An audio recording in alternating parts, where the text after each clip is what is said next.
In the dark heart of Manhattan, where underground bosses negotiate the city's fate behind closed doors, an ordinary woman accidentally stepped into the sights of the most dangerous man in the room, not because she did anything wrong, but because for 11 months he watched her like a man starving, silent, controlled, terrifying in his restraint. Then she laughed with someone else, and everything he'd buried came roaring to the surface. This is a story about a woman who chose truth over safety, and a man who finally stopped running from the only thing that scared him: love. Like this video, comment your city so I can see how far this story travels, and follow me to see how it ends. Manhattan at night glittered like a kingdom built on blood money and broken promises. Above the city, inside private dining rooms wrapped in amber light and suffocating silence, powerful men negotiated futures no one else would ever witness. Deals that moved millions, decisions that ruined lives, conversations that never officially happened. And moving through those rooms, invisible by design, was Selene Vale. At 28, she'd mastered the art of managing chaos without becoming part of it.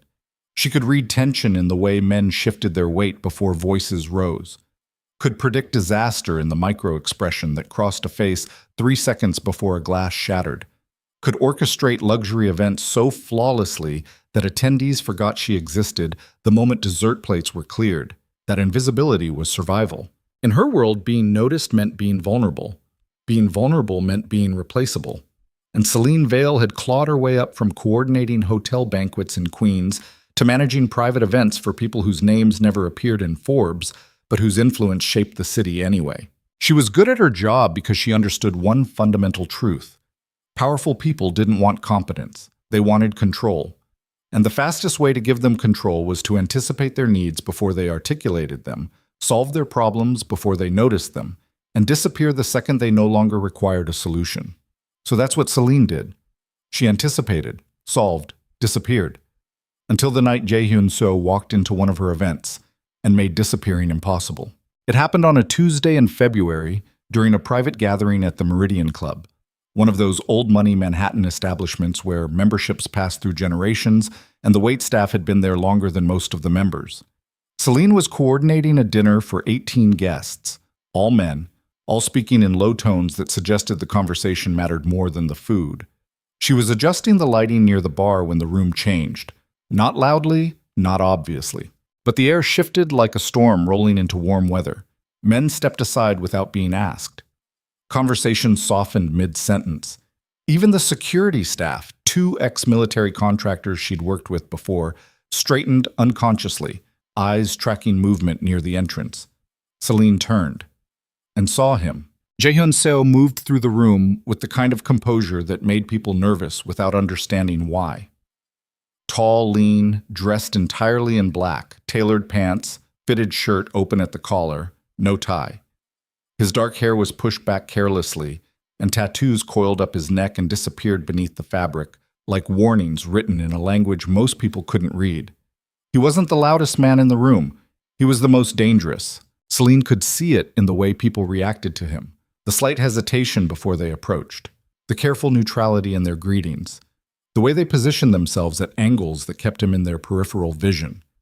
This was a man people feared, and he was looking directly at her, not casually, not professionally, deliberately. Selene's pulse kicked up, but she kept her expression neutral. She'd dealt with powerful men before, men who thought coordination staff existed for their entertainment, men who mistook professionalism for invitation. She knew how to handle this, except Jae-hyun didn't approach her. He just watched. Throughout the entire evening, while Selene managed service transitions and ensured wine glasses never sat empty, she felt his attention like a physical weight. Not aggressive, not intrusive, just present, constant, unnerving in its steadiness. When dessert service began, one of the senior guests, a real estate developer named Morrison, who'd had too much scotch, cornered Selene near the kitchen corridor. "You're very efficient," Morrison said, standing too close, breath sour with expensive alcohol. "I could use someone like you at my personal events, private gatherings, very exclusive." The implication hung ugly between them. Selene had navigated this before. The trick was staying polite enough to avoid offense, but firm enough to shut it down. I appreciate the offer, Mr. Morrison, but my schedule is fully committed through. Morrison's hand landed on her waist. And before Selene could react, before she could step back or deploy one of the practiced deflections she'd honed over years of dealing with entitled men, a voice cut through the hallway like a blade through silk. Morrison. One word. Quiet. Lethal. Morrison's hand dropped instantly. Jae-hyun stood 3 feet away, hands in his pockets, posture relaxed. But there was nothing relaxed about the look in his eyes. Morrison cleared his throat, face flushing. Seo, I was just leaving, Jae-hyun finished. The car's waiting. It wasn't a suggestion. Morrison left, and Selene stood there in the narrow hallway, heart hammering, staring at a man she'd never spoken to who'd just intervened in a situation she hadn't asked him to intervene in. Jae-hyun's gaze shifted to her. For a moment, something almost human flickered across his expression. Concern, maybe. Or anger on her behalf. Then it vanished behind perfect control. Are you all right? His voice was lower than she expected. Calm. Almost gentle. Selene straightened. I had it handled. I know. The response caught her off guard. Most men who played hero expected gratitude, expected validation that their intervention had been necessary. Jae-hyun just looked at her like he'd stated a simple fact. Thank you, Selene said finally, because ignoring the gesture felt wrong even if accepting it made her uncomfortable. He nodded once, then walked away. And Selene stood alone in the hallway, trying to understand what the hell had just happened. Over the next 11 months, Jae-hyun Seo requested the same event coordinator for every gathering he hosted. Selene. At first, she thought it was coincidence. High-profile clients often developed preferences. But as the months accumulated, as the requests became consistent, Selene started noticing patterns. Jae-hyun never spoke to her beyond professional necessity, never flirted, never touched her, never crossed the carefully maintained line between client and coordinator. But he watched her. And slowly, subtly, he began protecting her in ways so quiet they felt almost imagined. A silent bodyguard appearing near crowded exits when events ran late. A coat draped over the back of her chair after she'd stood outside supervising valet service in January cold. A careful intervention when a drunk guest got aggressive during a holiday party, handled so smoothly the guest never even realized he'd been removed. Selene told herself she was imagining the attention, that powerful men notice details. That's what made them powerful. But late at night, alone in her Brooklyn apartment, she replayed moments in her mind. The way Jae-hyun's gaze would track her across rooms filled with people. The micro-expression that crossed his face when other men stood too close to her. The tension in his shoulders when she laughed at something a bartender said. It felt like care. Dangerous, controlled, unspoken care. And Selene didn't know what to do with that. Because Jae-hyun Seo wasn't just another wealthy client. He existed in a world she only glimpsed through careful distance. Whispered rumors about underground business. Connections to people whose names appeared in federal investigations. The kind of power that operated outside legal structures. Getting involved with someone like that wasn't complicated. It was stupid. So Selene built routines around the ache of uncertainty. Morning coffee at the same Brooklyn cafe. Sunday calls with her younger sister, Emma, who lived in Boston and had no idea the kind of clients Selene worked with. Gym sessions that burned off the nervous energy accumulating in her chest. Late nights coordinating flawless events while pretending the tension between her and Jae-hyun didn't exist. Because acknowledging it meant making a choice. And Selene wasn't ready to make that choice. Then Adrian Cross entered her life. Adrian was a sound engineer, mid-30s, charming in an easy way, hired regularly by the luxury event company Selene worked for. He had messy brown hair, an infectious laugh, and the kind of casual confidence that came from never having to fight for anything. He started flirting with Selene during a September gala in Tribeca. Nothing aggressive, just small comments, compliments about her efficiency, questions about her life outside work. The kind of attention that felt safe because it came without shadows attached. Selene didn't love Adrian, but she was exhausted from feeling invisible to the one man she actually wanted. So when Adrian asked her to grab coffee after an event, she said yes. And when he made her laugh, a real laugh, unguarded and surprised, she let herself enjoy it. They started seeing each other casually. Coffee dates that stretched into dinners. late-night texts that made her smile. Adrian was uncomplicated in a way that felt like relief after months of navigating the minefield of unspoken tension with Jae-hyun. For 3 weeks, Selene convinced herself this was better, safer. Then came the West Village Gala. It was a private event for 30 guests, hosted in a renovated townhouse with exposed brick and floor-to-ceiling windows overlooking tree-lined streets. Selene had coordinated everything: catering, staffing, security, the specific playlist requested by the host. Adrian was running sound for the evening's entertainment, and Jae-hyun was attending. Selene saw him the moment he arrived. Black suit, no tie, that same controlled presence that made rooms rearrange themselves around him. He moved through the gathering with practiced ease, shaking hands, engaging in brief conversations that looked casual but probably decided significant things.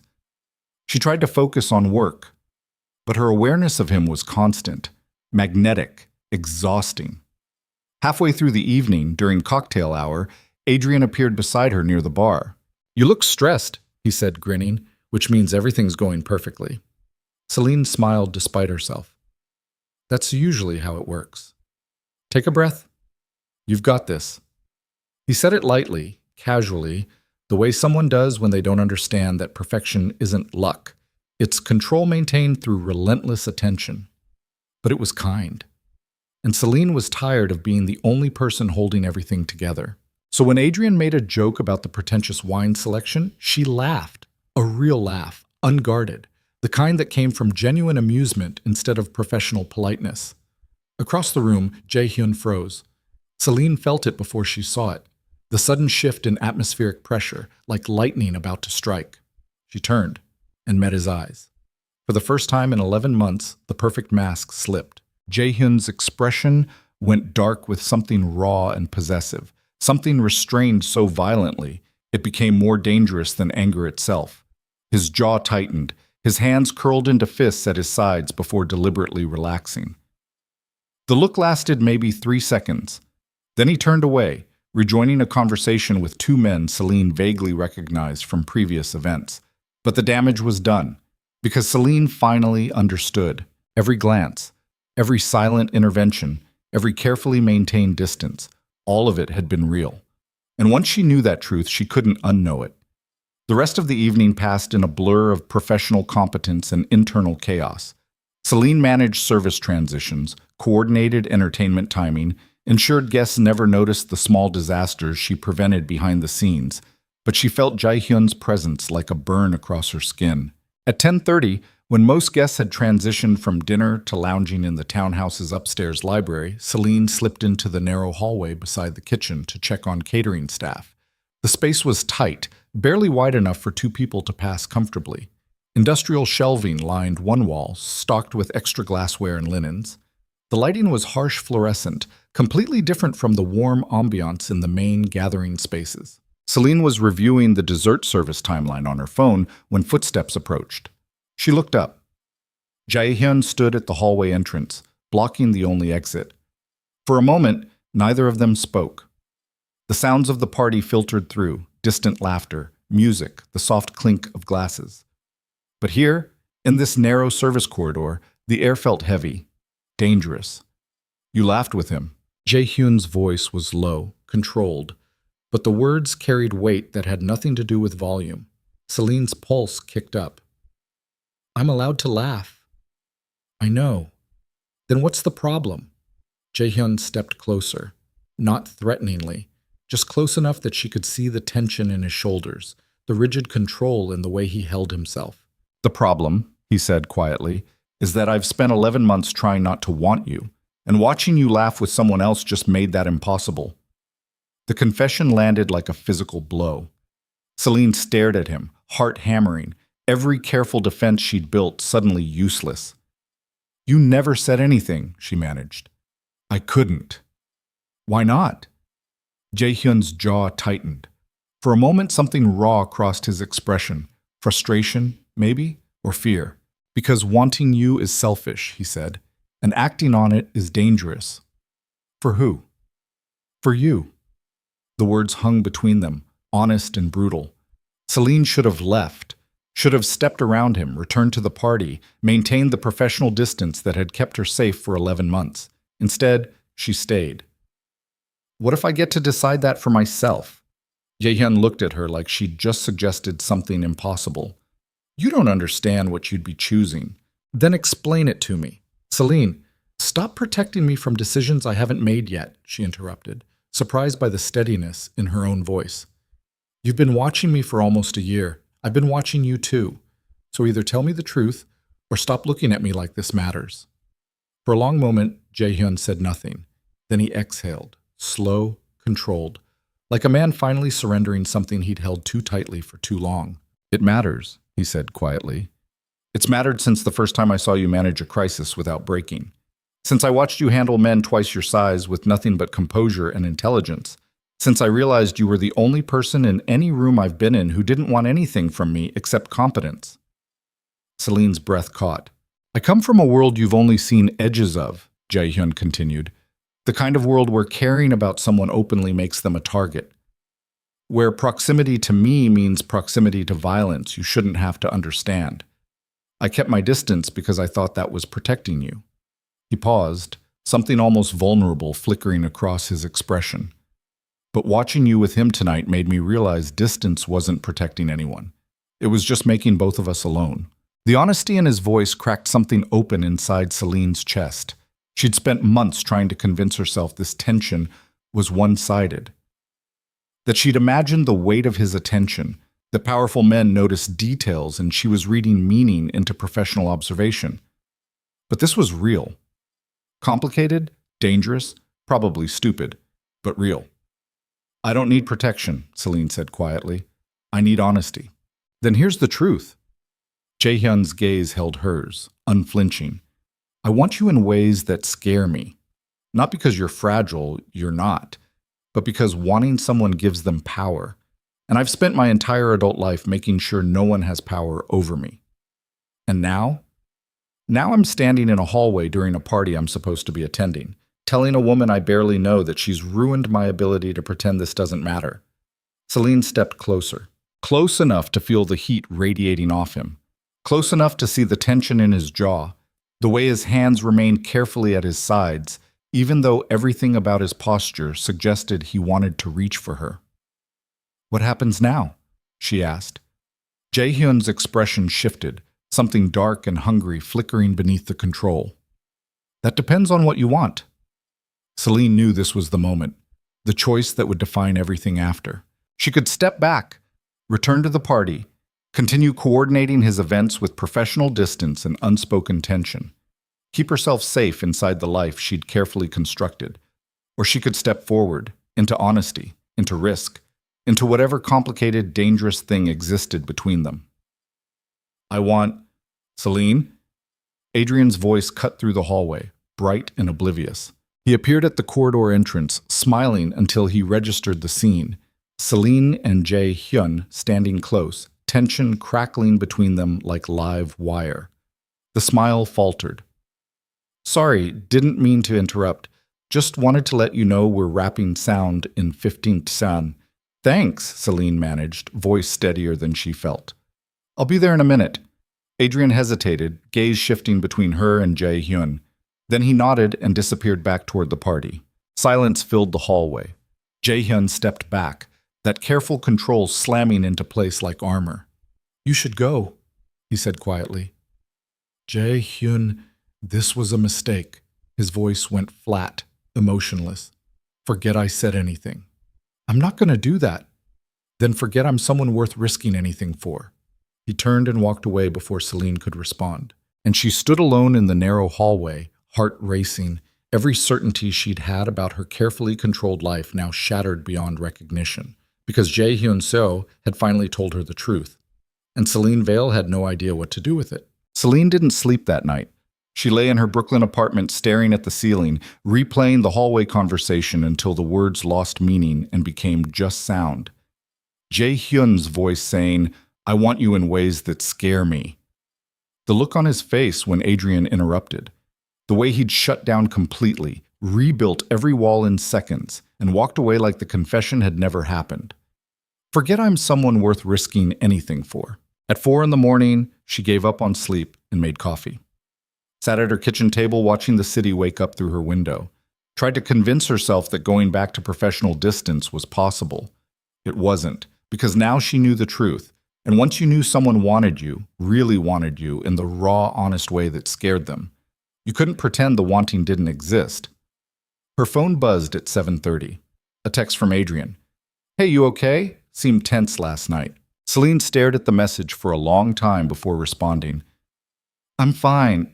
Just tired. Want to grab breakfast?" She should have said yes. Should have leaned into the uncomplicated thing with Adrian, the safe choice that didn't come with shadows and danger, and a man who looked at her like she was both salvation and destruction. Instead, she typed, "I can't do this anymore." The response came quickly. "Do what?" "Us. I'm sorry. You're great, but I'm not in the right headspace for this." 3 dots appeared. Disappeared. Appeared again. "Is this about that guy at the party?" Selene closed her eyes. "It's about me figuring out what I actually want. And it's not me." The statement landed without accusation, just resignation. "No," Selene typed honestly. "It's not." "Okay. Thanks for being straight about it." The conversation ended there, and Selene sat alone in her apartment, coffee going cold, wondering what the hell she'd just done. She didn't hear from Jae-hyun for 3 weeks. No event requests. No sightings at industry gatherings. Nothing. Selene told herself it was relief. That distance was what they both needed. That the hallway confession had been a moment of weakness they'd both recover from. But every time her phone buzzed, her heart jumped. Every time she coordinated an event, she scanned the guest list for his name. And late at night, alone, she replayed his words until they carved grooves into her memory. Work became her escape. She threw herself into coordinating a massive charity gala in Midtown. 800 guests, live auction, 3-course dinner, entertainment that included a string quartet and a surprise performance by an indie artist whose publicist had been a nightmare to negotiate with. The event was flawless. And Selene felt nothing. Because perfection without witness started feeling like performance. And she was tired of performing. On a Thursday in late October, her boss called her into the office. Marcus Chen ran the luxury events company Selene worked for, 50-something, always impeccably dressed, with the kind of network that could make or destroy careers with a single phone call. "Sit," he said, gesturing to the chair across from his desk. Selene sat. Marcus studied her for a moment, expression unreadable. "You've been with us for 4 years now," he said finally. "Almost 5. And in that time, you've built relationships with some of our most valuable clients, especially in the, let's call it the private sector." Selene's stomach tightened. She knew where this was going. "Jae-hyun So specifically requested you for an event next month," Marcus continued. "His birthday. Very exclusive guest list. He's offering triple our usual rate." The room felt suddenly airless. "And," Selene managed, "and I'm asking if there's a reason you might want to decline." The question hung carefully neutral, but Marcus wasn't stupid. He'd been in this industry long enough to read tension between people. Selene could say yes, could cite personal conflict, request reassignment, maintain professional boundaries. Instead, she heard herself say, "I'll do it." Marcus raised an eyebrow. "You sure?" "Yes." "Because if there's something I should know—" "There isn't," Selene lied. "Seo's a professional client. I can handle it." Marcus didn't look convinced, but he nodded. "All right. Event details will be sent over tomorrow. It's at his penthouse. Intimate gathering, maybe 20 guests. He wants you to coordinate everything personally." "Understood." Selene left the office before Marcus could ask any more questions she didn't want to answer. The event details arrived the next morning, November 15th, 8 p.m. Jae-hyun's penthouse overlooking Central Park. Guest list of 18 people, named Selene vaguely recognized from previous events, all men who operated in the same shadowy space as Jae-hyun did. Catering preferences? Korean fusion menu, specific wine pairings, dessert course featuring traditional Korean sweets. Entertainment? Live jazz trio, low-key, background only. And at the bottom of the email, a personal note from Jae-hyun himself. "I understand if you'd prefer someone else coordinate this. Let me know." Selene stared at the message for 10 minutes, then typed back, "I'll be there." The response came within seconds. "Okay." Nothing else. No acknowledgement of what had happened between them. No reference to the hallway confession or the 3 weeks of silence. Just okay. And somehow that hurt worse than anything else. The weeks leading up to the event crawled by with excruciating slowness. Selene coordinated every detail with mechanical precision, confirmed the catering order 3 times, hired the jazz trio personally after listening to 4 different groups, arranged for specific flowers, white orchids, Jae-hyun's preference, to be delivered the morning of the event. She told herself it was just another job, but her hands shook when she reviewed the timeline, and at night she dreamed about narrow hallways and confessions that changed everything. Her sister Emma called 2 days before the event. "You sound weird," Emma said without preamble. "What's wrong?" "Nothing's wrong." "Selene, I've known you for 28 years. You get this particular tone in your voice when you're lying to yourself about something." Selene closed her eyes, phone pressed against her ear. "There's a guy." "Oh, thank God, I was starting to think you'd sworn off men entirely." "It's complicated." "It's always complicated," Emma said. "Tell me anyway." So Selene did. Not everything. She didn't mention Jae-hyun's name or the specifics of his world, but she told Emma about the 11 months of silent attention, about the hallway confession, about the 3 weeks of silence and the upcoming event that felt like walking into a minefield. Emma listened without interrupting, then said, "Do you want him?" The question was so direct it caught Selene off guard. "I don't know." "Bullshit. You know, you're just scared to admit it." "Emma, look, I'm not going to tell you what to do, but I watched you spend 4 years building this perfect career, working yourself into exhaustion, dating guys who were fine but never actually made you feel anything. And now you're talking about some man with actual emotion in your voice. So yeah, I think you know what you want. You're just terrified of what wanting it means." Selene's throat tightened. "What if it's a mistake?" "Then it's a mistake, but at least it's yours." They talked for another 20 minutes about nothing important. Emma's job at a nonprofit in Boston, their parents' upcoming anniversary, a mutual friend's engagement. But Emma's words stayed with Selene long after the call ended. "At least it's yours." November 15th arrived cold and clear. Selene spent the morning confirming final details. The caterer called at noon with a last-minute substitution for one of the appetizers. Supply chain issue with a specific type of fish. Selene approved an alternative without hesitation. At 3 p.m., she arrived at Jae-hyun's building. The penthouse occupied the entire top floor of a pre-war building on Central Park West. Selene had coordinated events in expensive spaces before, but stepping into Jae-hyun's home felt different, personal. The main living area was enormous, floor-to-ceiling windows overlooking the park, hardwood floors that looked original, furniture that managed to be both expensive and comfortable. But what caught Selene's attention were the details that revealed the person beneath the public image. Books everywhere. Not decorative coffee table books arranged for show, but actual books with worn spines and folded pages. Korean history, philosophy, fiction in both English and Korean, an entire shelf dedicated to poetry.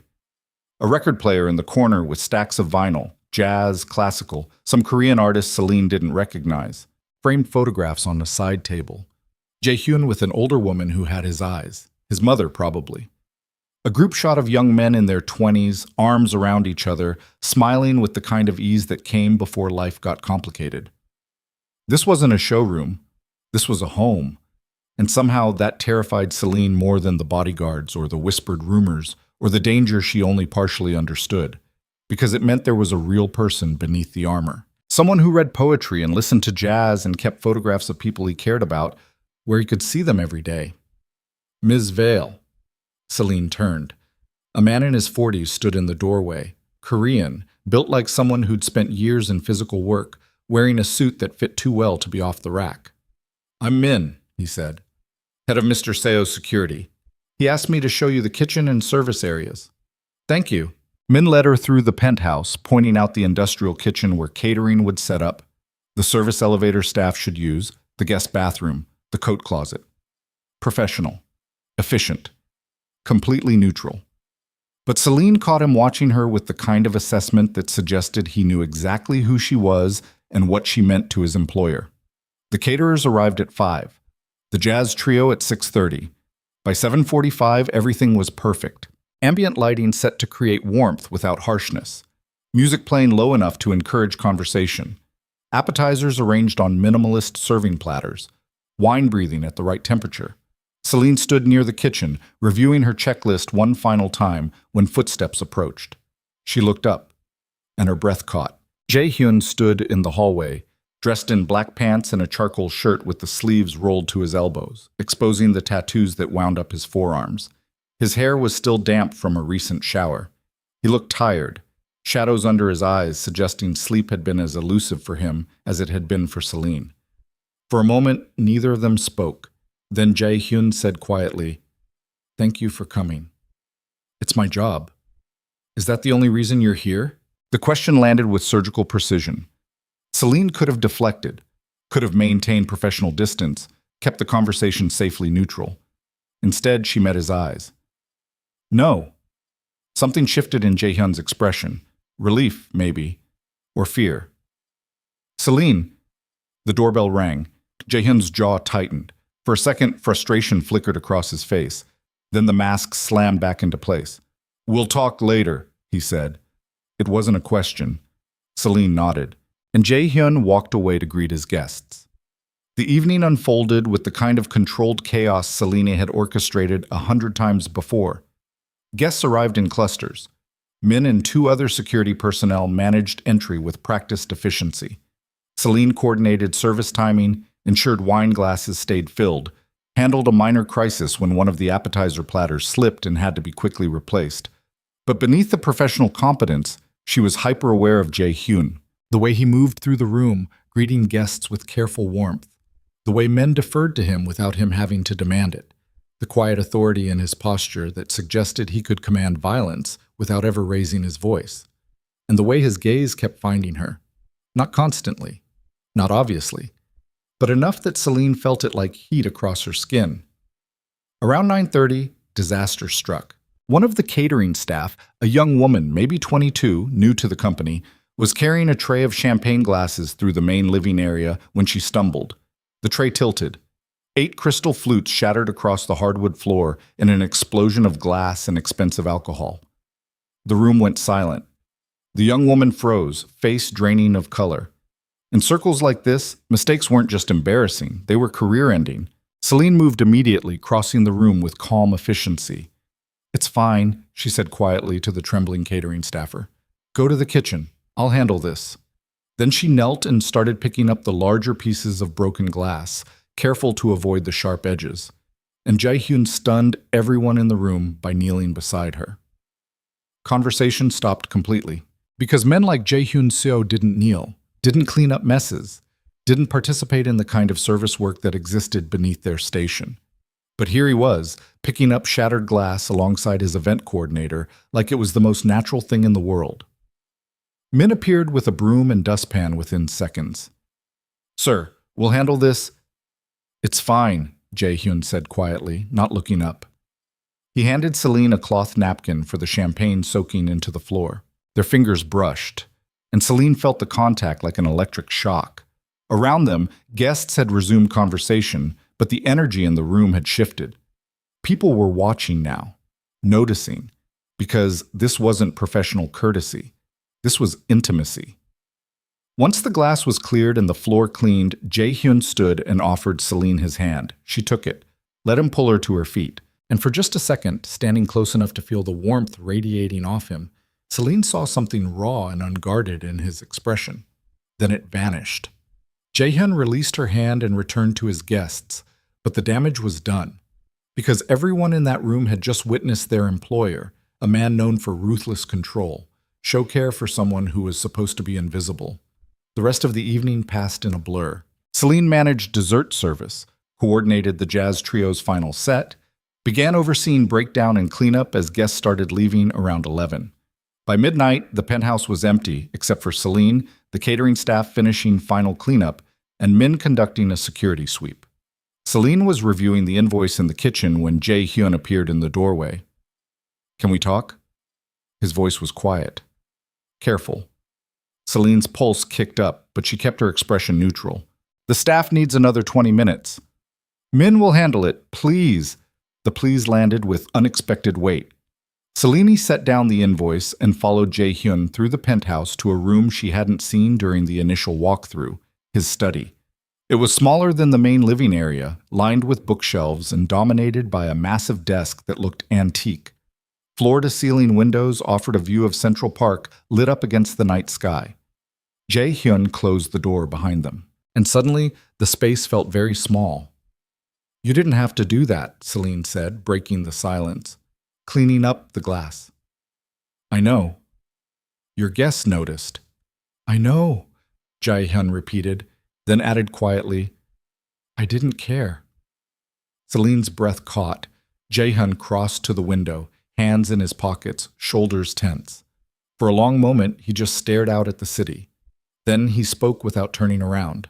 "I've been watching you for almost a year," he said, "not because I wanted to make you uncomfortable, but because from the first time I saw you handle a crisis without breaking, I couldn't stop."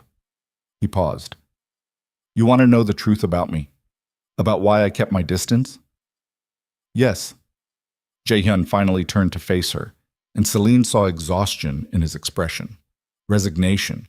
The look of someone who'd been holding something too heavy for too long and finally decided to set it down. "I came to this country when I was 17, he said. Alone. Broke. Barely spoke English. I worked construction jobs that paid under the table, slept in rooms with 6 other people, survived on convenience store food and stubbornness." His jaw tightened. "By the time I was 22, I'd learned that the world doesn't reward kindness. It rewards strength, control, the willingness to do things other people won't." Selene listened without interrupting. "I built what I have now through loyalty and violence in equal measure," Jae-hyun continued. "I don't apologize for that. The men you saw tonight, they respect me because I've proven I'll protect what's mine and destroy what threatens it. That's the world I exist in." He took a step closer. "And then you walked into one of my events and managed a crisis with nothing but composure and intelligence, and I realized I'd spent so long building armor, I'd forgotten what it felt like to want something soft." The word landed like a confession. Soft. "You're not soft," Selene said quietly. "No. But wanting you makes me feel like I am. And in my world, softness gets people killed. So you kept your distance." "I tried." Jae-hyun's expression shifted, frustration bleeding through. "For 11 months, I tried. Told myself that watching from far away was enough. That protecting you from a distance was the same as caring about you. But it wasn't. No, it was just cowardice dressed up as nobility." The honesty in his voice cracked something open in Celine's chest. She'd spent weeks trying to convince herself that Jae-hyun was dangerous, that getting involved with him was stupid, that the smart choice was walking away. But standing here, listening to him strip away every defense, she realized something fundamental. She didn't want the smart choice. She wanted the honest one. "What changed?" she asked.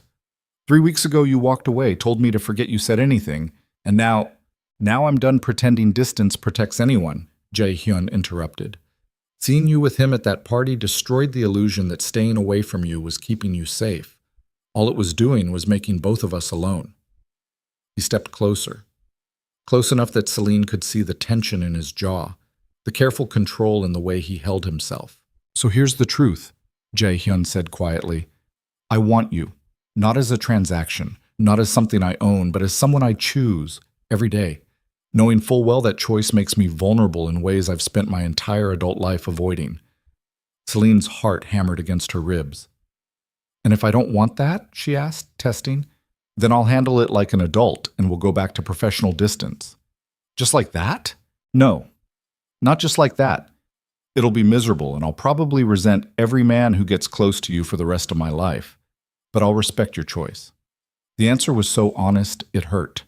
Selene took a breath, then stepped forward, close enough to feel the heat radiating off him, close enough to see his pupils dilate, his breath catch, his hands curl into fists at his sides like he was physically restraining himself from reaching for her. "I broke things off with Adrian," she said quietly. Jae-hyun's expression shifted. "Why?" "Because he wasn't what I wanted." "And what do you want?" Selene held his gaze. "I want the truth. I want honesty, even when it's ugly. I want someone who sees me as competent instead of fragile. and I want to stop pretending this tension between us doesn't exist." For a moment, Jae-hyun didn't move. Then his hand came up slow and deliberate, giving her every opportunity to pull away. When she didn't, his palm cupped her jaw with devastating gentleness. "If we do this," he said quietly, "it won't be easy. My world is complicated, dangerous. There are things I can't tell you and places I can't take you. People will judge you for being with me. Some will try to use you to get to me." "I know. And you're still standing here." "Yes." Jaehyun's thumb brushed across her cheekbone, barely a touch, but it sent heat flooding through her entire body. "Why?" he asked. "Because I'm tired of playing it safe. And because you looked at me like I mattered for 11 months before you ever said a word. That's not nothing." Something raw flickered across Jae-hyun's expression. Then he leaned in and kissed her. Not aggressively, not desperately, but with the kind of controlled intensity that suggested he'd been imagining this moment for months and was determined to make it real. Selene kissed him back without hesitation, and felt 11 months of tension finally break open.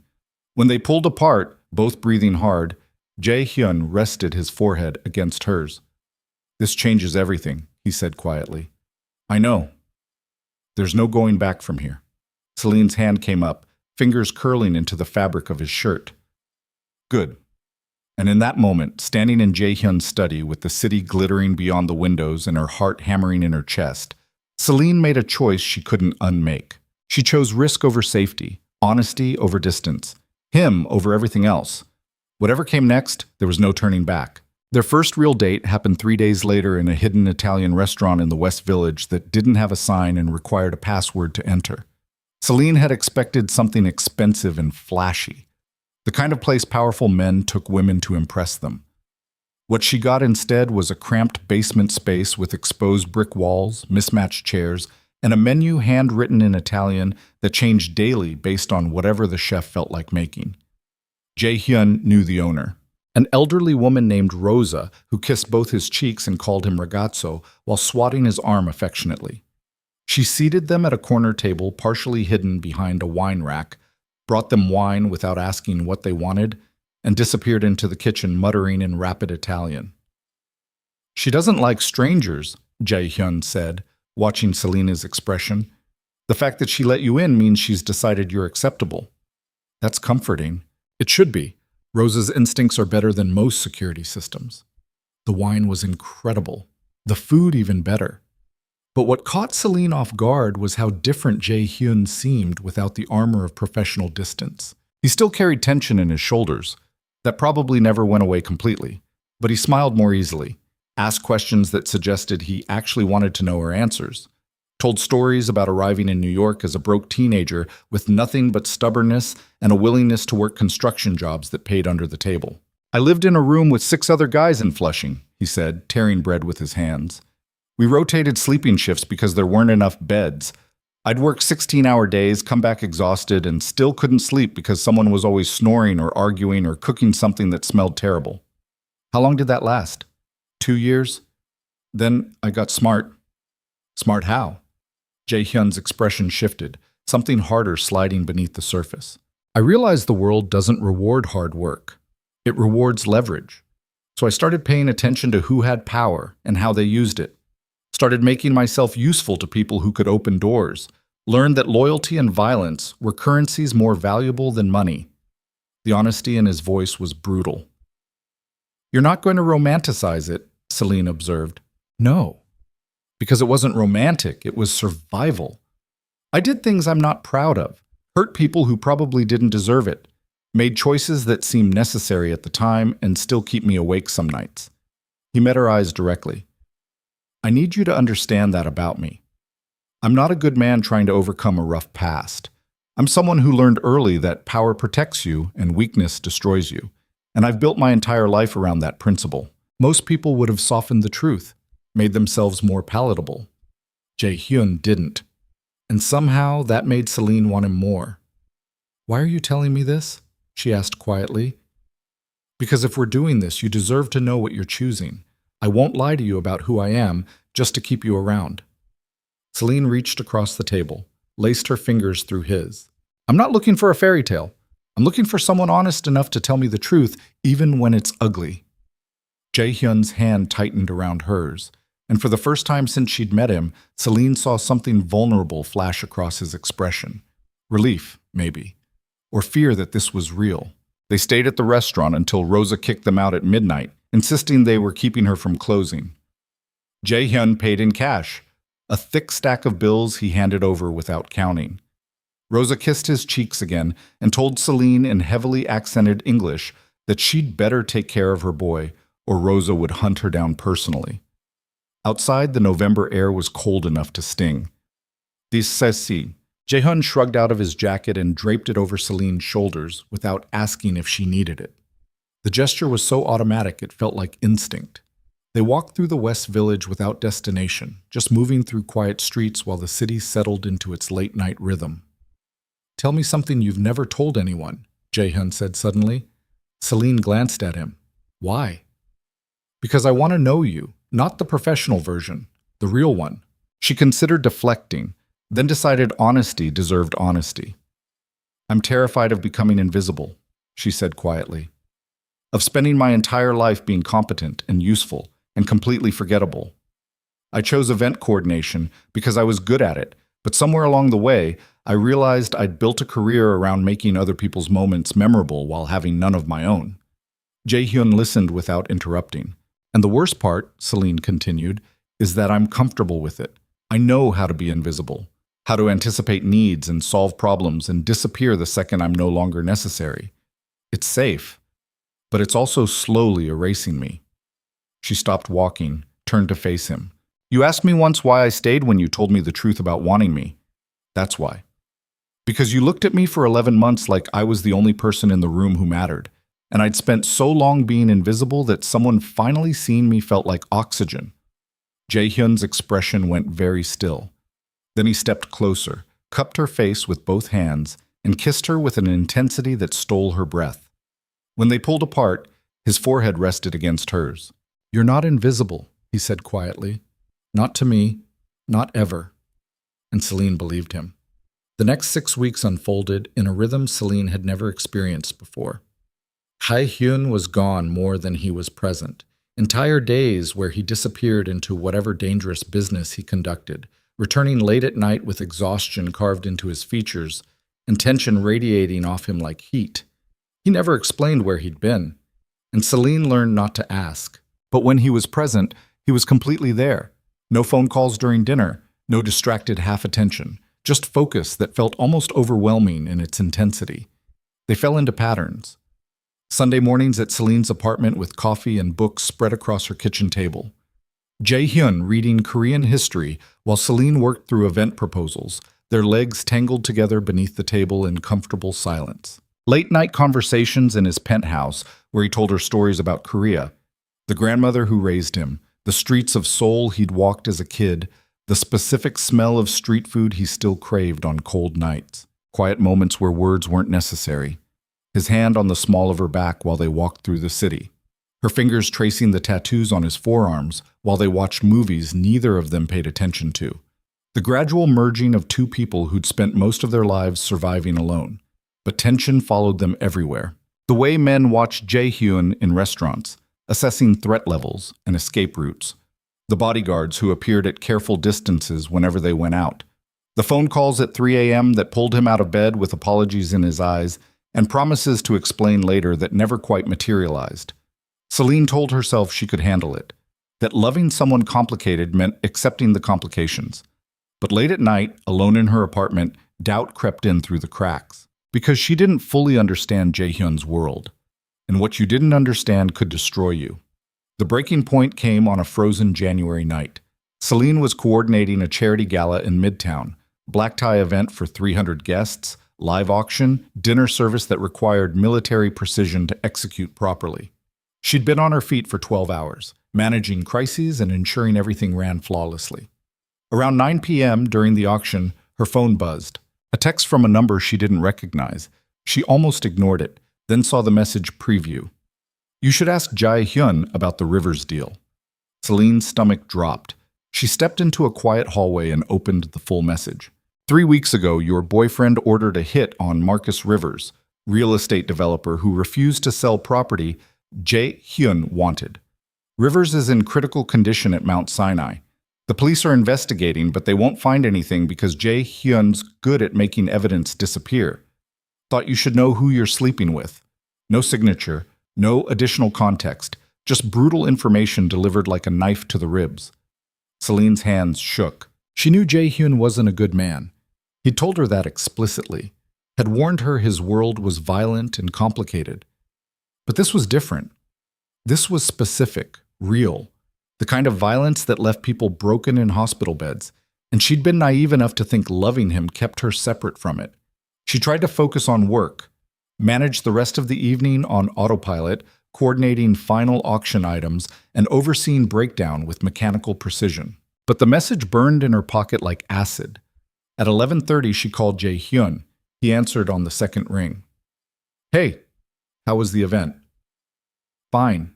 Her voice came out flat. "Can you come over?" A pause. "Now?" "Yes."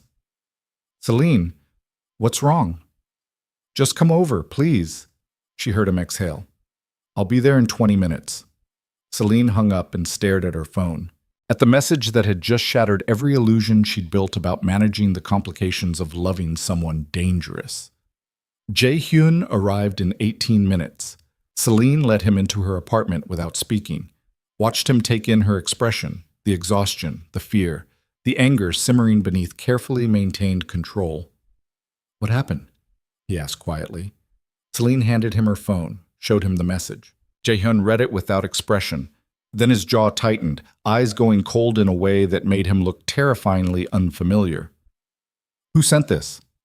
"I don't know. That's not the point." "It's exactly the point." "Is it true?" Selene interrupted. Silence filled the apartment. Jae-hyun looked at her for a long moment, and she saw the answer in his eyes before he spoke. "Yes." The confirmation landed like a physical blow. Selene had expected denial. Expected him to explain it away, contextualize it, make it sound less brutal than it was. Instead, he just admitted it. "Rivers refused to sell," Jae-hyun said, voice carefully neutral. "The property was essential for a development project involving multiple investors. He was leveraging the situation to extort additional money. I gave him 3 opportunities to negotiate reasonably. He refused all of them." "So you had him beaten?" "I had him warned. He's in critical condition." The warning was supposed to be non-lethal. Jae-hyun's expression remained controlled, but frustration bled through. Someone exceeded their instructions. "I've handled that situation." Selene stared at him. "You're talking about this like it's a business transaction." "Because in my world it is." "A man is in the hospital." A man who tried to extort millions from people who don't respond well to extortion. Jae-hyun stepped closer.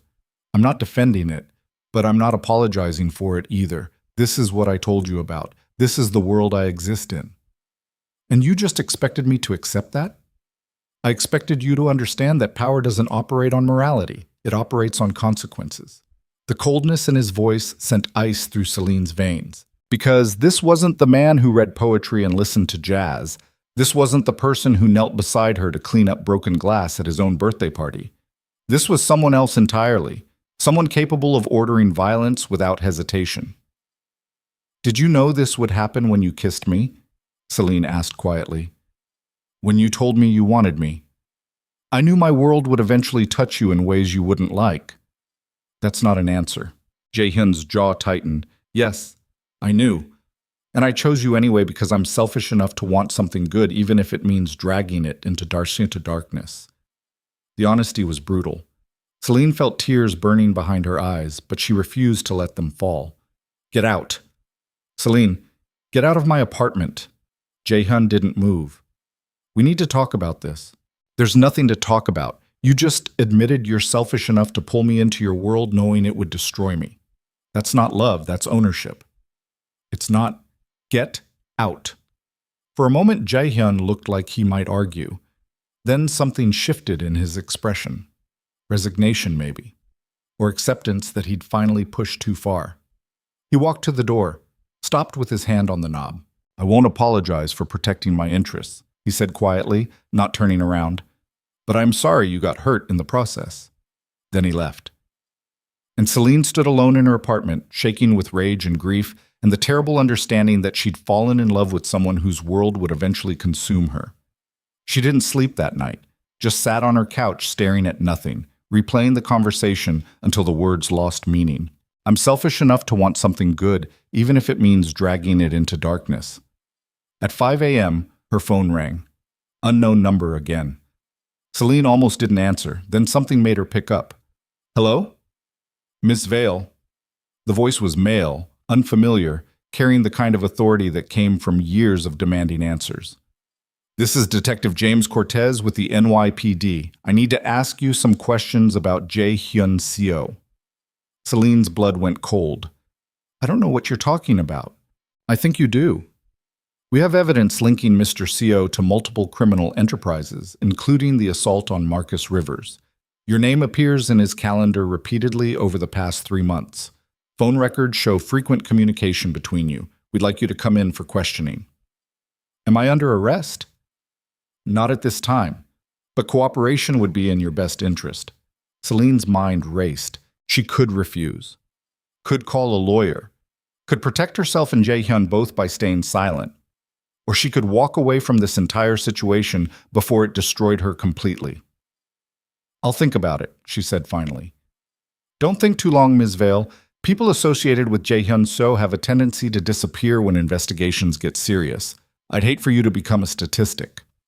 The detective hung up, and Selene sat in her apartment as morning light crept through the windows, holding a phone that suddenly felt like a grenade. She had 2 choices: protect Jae-hyun and risk everything she'd built, or save herself and destroy the only person who'd ever made her feel visible. For 3 days, Selene avoided both decisions. She went to work, coordinated events, maintained professional composure while everything inside her felt like broken glass. Detective Cortez called twice more. She didn't answer. Jae-hyun texted once. "I know you're angry, but if anyone contacts you about me, don't say anything without a lawyer present." She didn't respond. On the 4th day, Marcus called her into his office. "We need to talk," he said, expression grave. Selene sat. Marcus studied her for a long moment, then slid a folder across his desk. "The NYPD contacted me yesterday. Asked about your relationship with Jae-hyun Seo. Wanted to know if you'd ever mentioned anything about his business operations." Selene's stomach dropped. "What did you tell them?" "Nothing. Because there's nothing to tell. You're a professional event coordinator who managed events for a high-profile client. That's the extent of it, as far as this company is concerned." Relief flooded through her. Then Marcus continued. "But I'm going to be direct with you, Selene. Jae-hyun Seo is bad news. I've worked in this industry long enough to know which clients operate in gray areas and which ones are genuinely dangerous. SEO is the latter. And if you're involved with him personally, you need to end it." "It's complicated." "It's not," Marcus interrupted. "You're a talented coordinator with a future in this industry. Don't destroy that for a man who will eventually drag you down with him when his world collapses, because it will collapse. Men like Seo always burn out eventually." Selene wanted to argue, wanted to defend Jae-hyun, explain that he was more than the violence and danger. But the words stuck in her throat, because Marcus was right, and she'd been naive to think loving Jae-hyun could exist separately from the consequences of his choices. That night, Selene made a decision. She texted Jae-hyun, "We need to talk tomorrow, your place." The response came immediately. "Okay, nothing else. No questions. No attempts to control the conversation. Just acceptance." And somehow that hurt worse than anything else. Selene arrived at Jae-hyun's penthouse at 7 p.m. Min let her in without comment, though she saw concern flash across his expression. The penthouse felt different now, less like a home, and more like a reminder of everything she was about to walk away from. Jae-hyun was waiting in the study. He looked tired. Shadows under his eyes, tension carved into his shoulders, still dressed in the clothes he'd probably worn all day. "Thank you for coming," he said quietly. Selene closed the door behind her, stood with her back against it, needing the physical barrier. "The police contacted me," she said without preamble. "They want me to come in for questioning. My boss warned me that being associated with you will destroy my career, And 3 nights ago, you admitted you're selfish enough to pull me into your world knowing it would hurt me. Jae-hyun's expression didn't change. All of that is true, he said. So what am I supposed to do with that? Whatever protects you. The answer caught her off guard. That's it? You're just going to let me walk away? If that's what you need. Jae-hyun's voice remained carefully neutral, but something raw flickered beneath the surface. I meant what I said about being selfish. I wanted you knowing full well it would eventually cause problems. But I'm not selfish enough to force you to stay in a situation that destroys you. Selene felt tears burning behind her eyes. You don't get to be noble about this. You pulled me into your world, made me care about you, and then showed me exactly how dark that world actually is. You don't get to play the martyr now. I'm not playing anything. I'm telling you the truth. If staying with me means risking your career, your safety, your future, then you should leave. I won't hold it against you. You won't hold it against me, Selene repeated, voice breaking. Like this is just a business decision you're making. It's the opposite of a business decision. It's me caring about you enough to let you go instead of dragging you further into consequences you don't deserve. The words landed with devastating sincerity, and Selene realized this was worse than anger or manipulation. This was Jae-hyun genuinely trying to protect her by releasing her. What if I don't want to leave? She heard herself ask. Jae-hyun's expression cracked, just for a second, but long enough for her to see the fear beneath his control. Then you're making a choice that will cost you things you can't get back. I know. Selene, stop protecting me from decisions I haven't made yet, she interrupted. You told me once that you wanted honesty even when it's ugly. So here's mine. I'm terrified. Of the police investigation, of what association with you means for my career, of the violence I don't fully understand but can't ignore anymore. She stepped away from the door, moved closer to where he stood. But I'm also angry that you think the solution is pushing me away, like I'm too fragile to handle complications. Like caring about you means I lose the ability to make my own choices. Jae-hyun's hands curled into fists at his sides. What do you want me to say? I want you to fight for this, not by making decisions for me, but by trusting me enough to navigate this mess together. For a long moment, Jae-hyun said nothing. Then he stepped forward and pulled her against him with enough force to steal her breath. His arms wrapped around her like he was trying to absorb her into his bones, face buried in her hair, whole body shaking with restrained emotion. I don't know how to do this, he said quietly, voice muffled. I've spent my entire life making sure I never needed anyone, never gave anyone leverage over me. And then you walked into my world and destroyed every defense I built. Selene's hands fisted in his shirt. So we figure it out together. It won't be easy. I know. People will get hurt. I know. Jae-hyun pulled back just enough to cup her face, forcing her to meet his eyes. If you stay, I need you to understand something. My world doesn't forgive weakness, and caring about you openly makes us both vulnerable. I can't protect you from everything. I can't promise this ends well. I'm not asking for promises, Selene said. I'm asking for honesty and choice. Stop trying to make decisions for me and let me decide what I'm willing to risk. Something shifted in Jae-hyun's expression. Acceptance, maybe, or surrender. He kissed her with an intensity that felt like desperation and promise tangled together.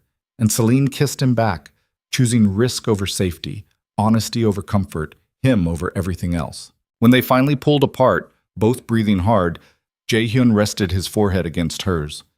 There's something else you need to know. The words sent ice through Selene's veins. What?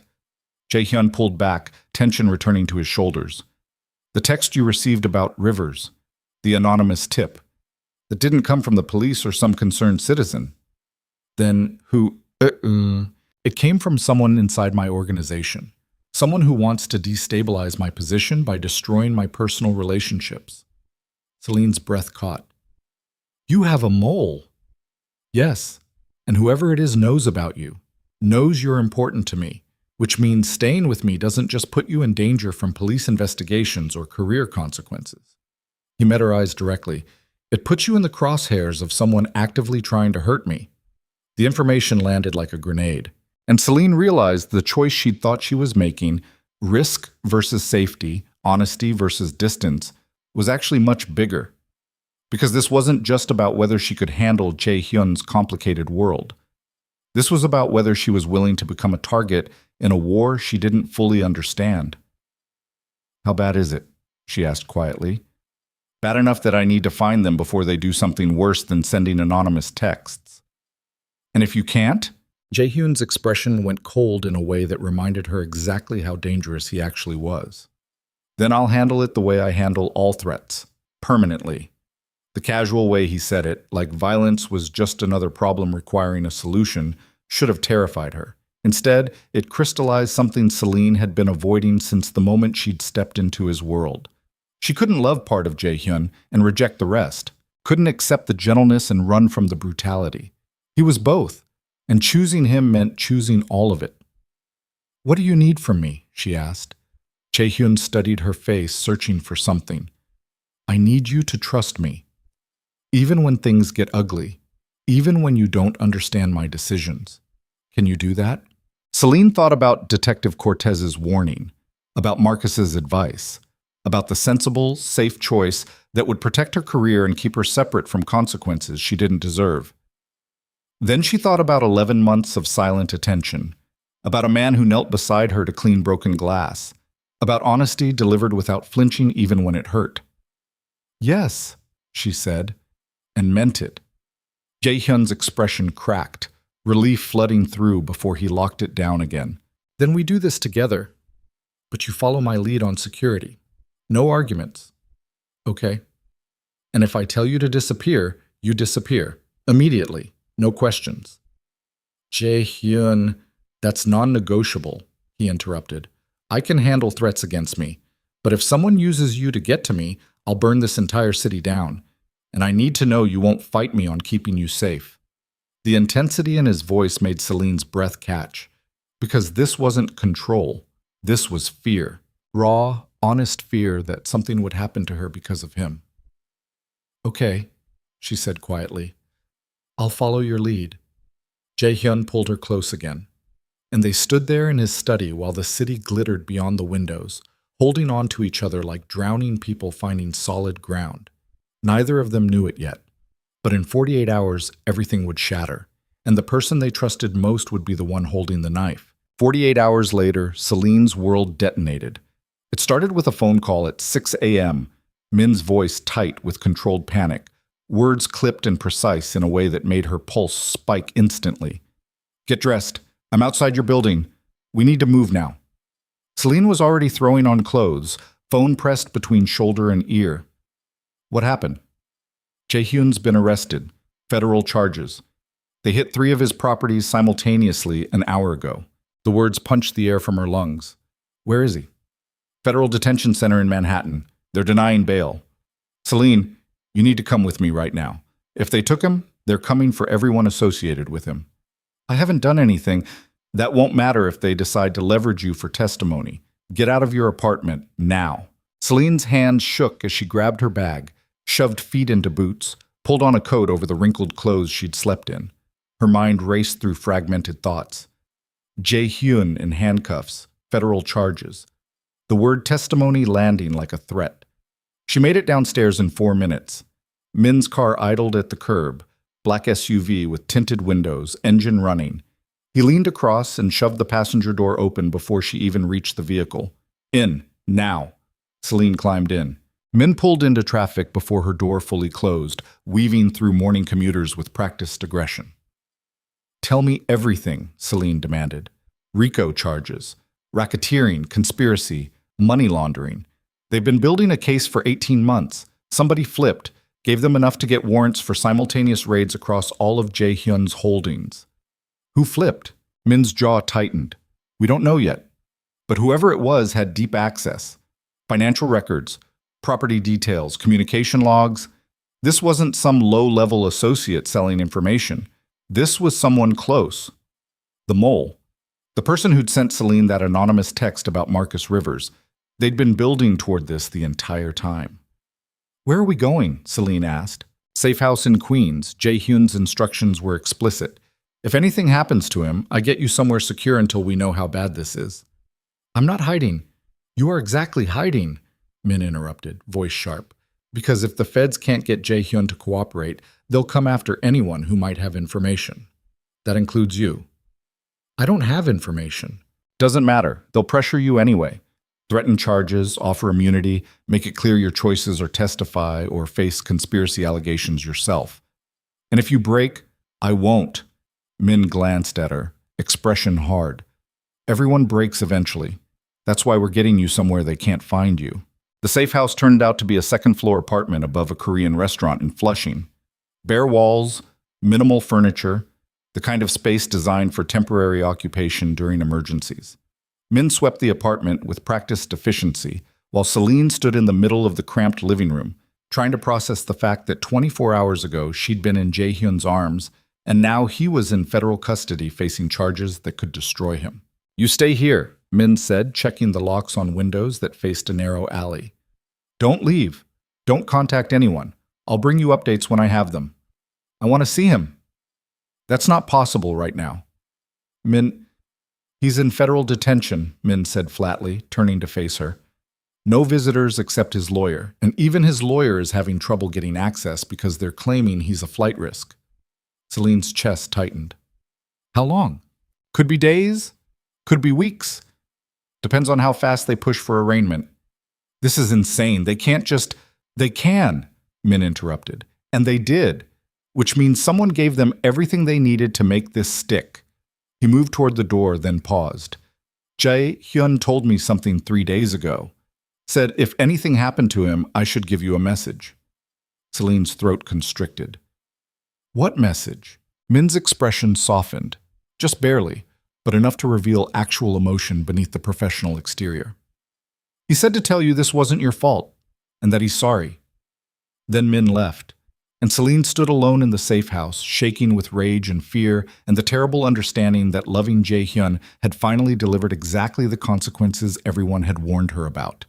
The first day passed in excruciating slowness. Selene paced the small apartment, checked her phone compulsively, even though Min had told her not to contact anyone, replayed every conversation she'd had with Jae-hyun, looking for clues about who might have betrayed him. The mole had to be someone close, someone with access to financial records and property details, someone Jae-hyun trusted. Her mind circled back to the men she'd seen at his birthday party, the careful deference in how they approached him, the way they'd watched when he knelt beside her to clean broken glass. Someone in that room had been building a case against him, and she'd been too focused on her own complications to see it. Min returned at 8 p.m. with food from the restaurant downstairs and minimal updates. Arraignment scheduled for tomorrow. His lawyer thinks they'll deny bail because of flight risk concerns. Federal prosecutor is pushing hard. They want to make an example of him. Can I be there? At the arraignment? No, media will be everywhere. Your presence puts a target on you. I don't care. Jae-hyun does, Min interrupted. His exact words were, keep Selene away from the courthouse, so that's what I'm doing. Selene wanted to argue, wanted to fight against being protected like she was fragile. But exhaustion won. She ate the food Min brought, kimchi stew that tasted like nothing, and tried to sleep on the narrow couch while her mind raced through scenarios where this ended in anything other than disaster. Sleep didn't come. At 3 a.m., her phone buzzed. Unknown number. Celine's heart hammered as she answered. Hello? Ms. Vale. Detective Cortez's voice carried smug satisfaction. I'm sorry to hear about your boyfriend's legal troubles. How did you get this number? I'm a detective. Getting numbers is what I do. He paused.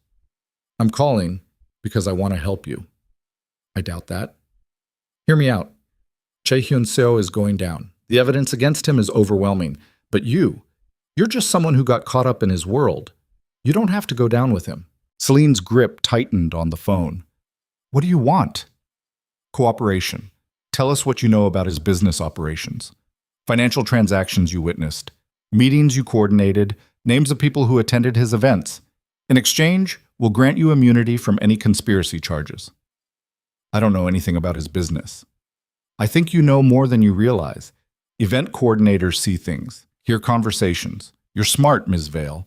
I'm sure you noticed patterns. I coordinated parties, that's all. Cortez sighed. Let me be direct. Right now, you're a witness.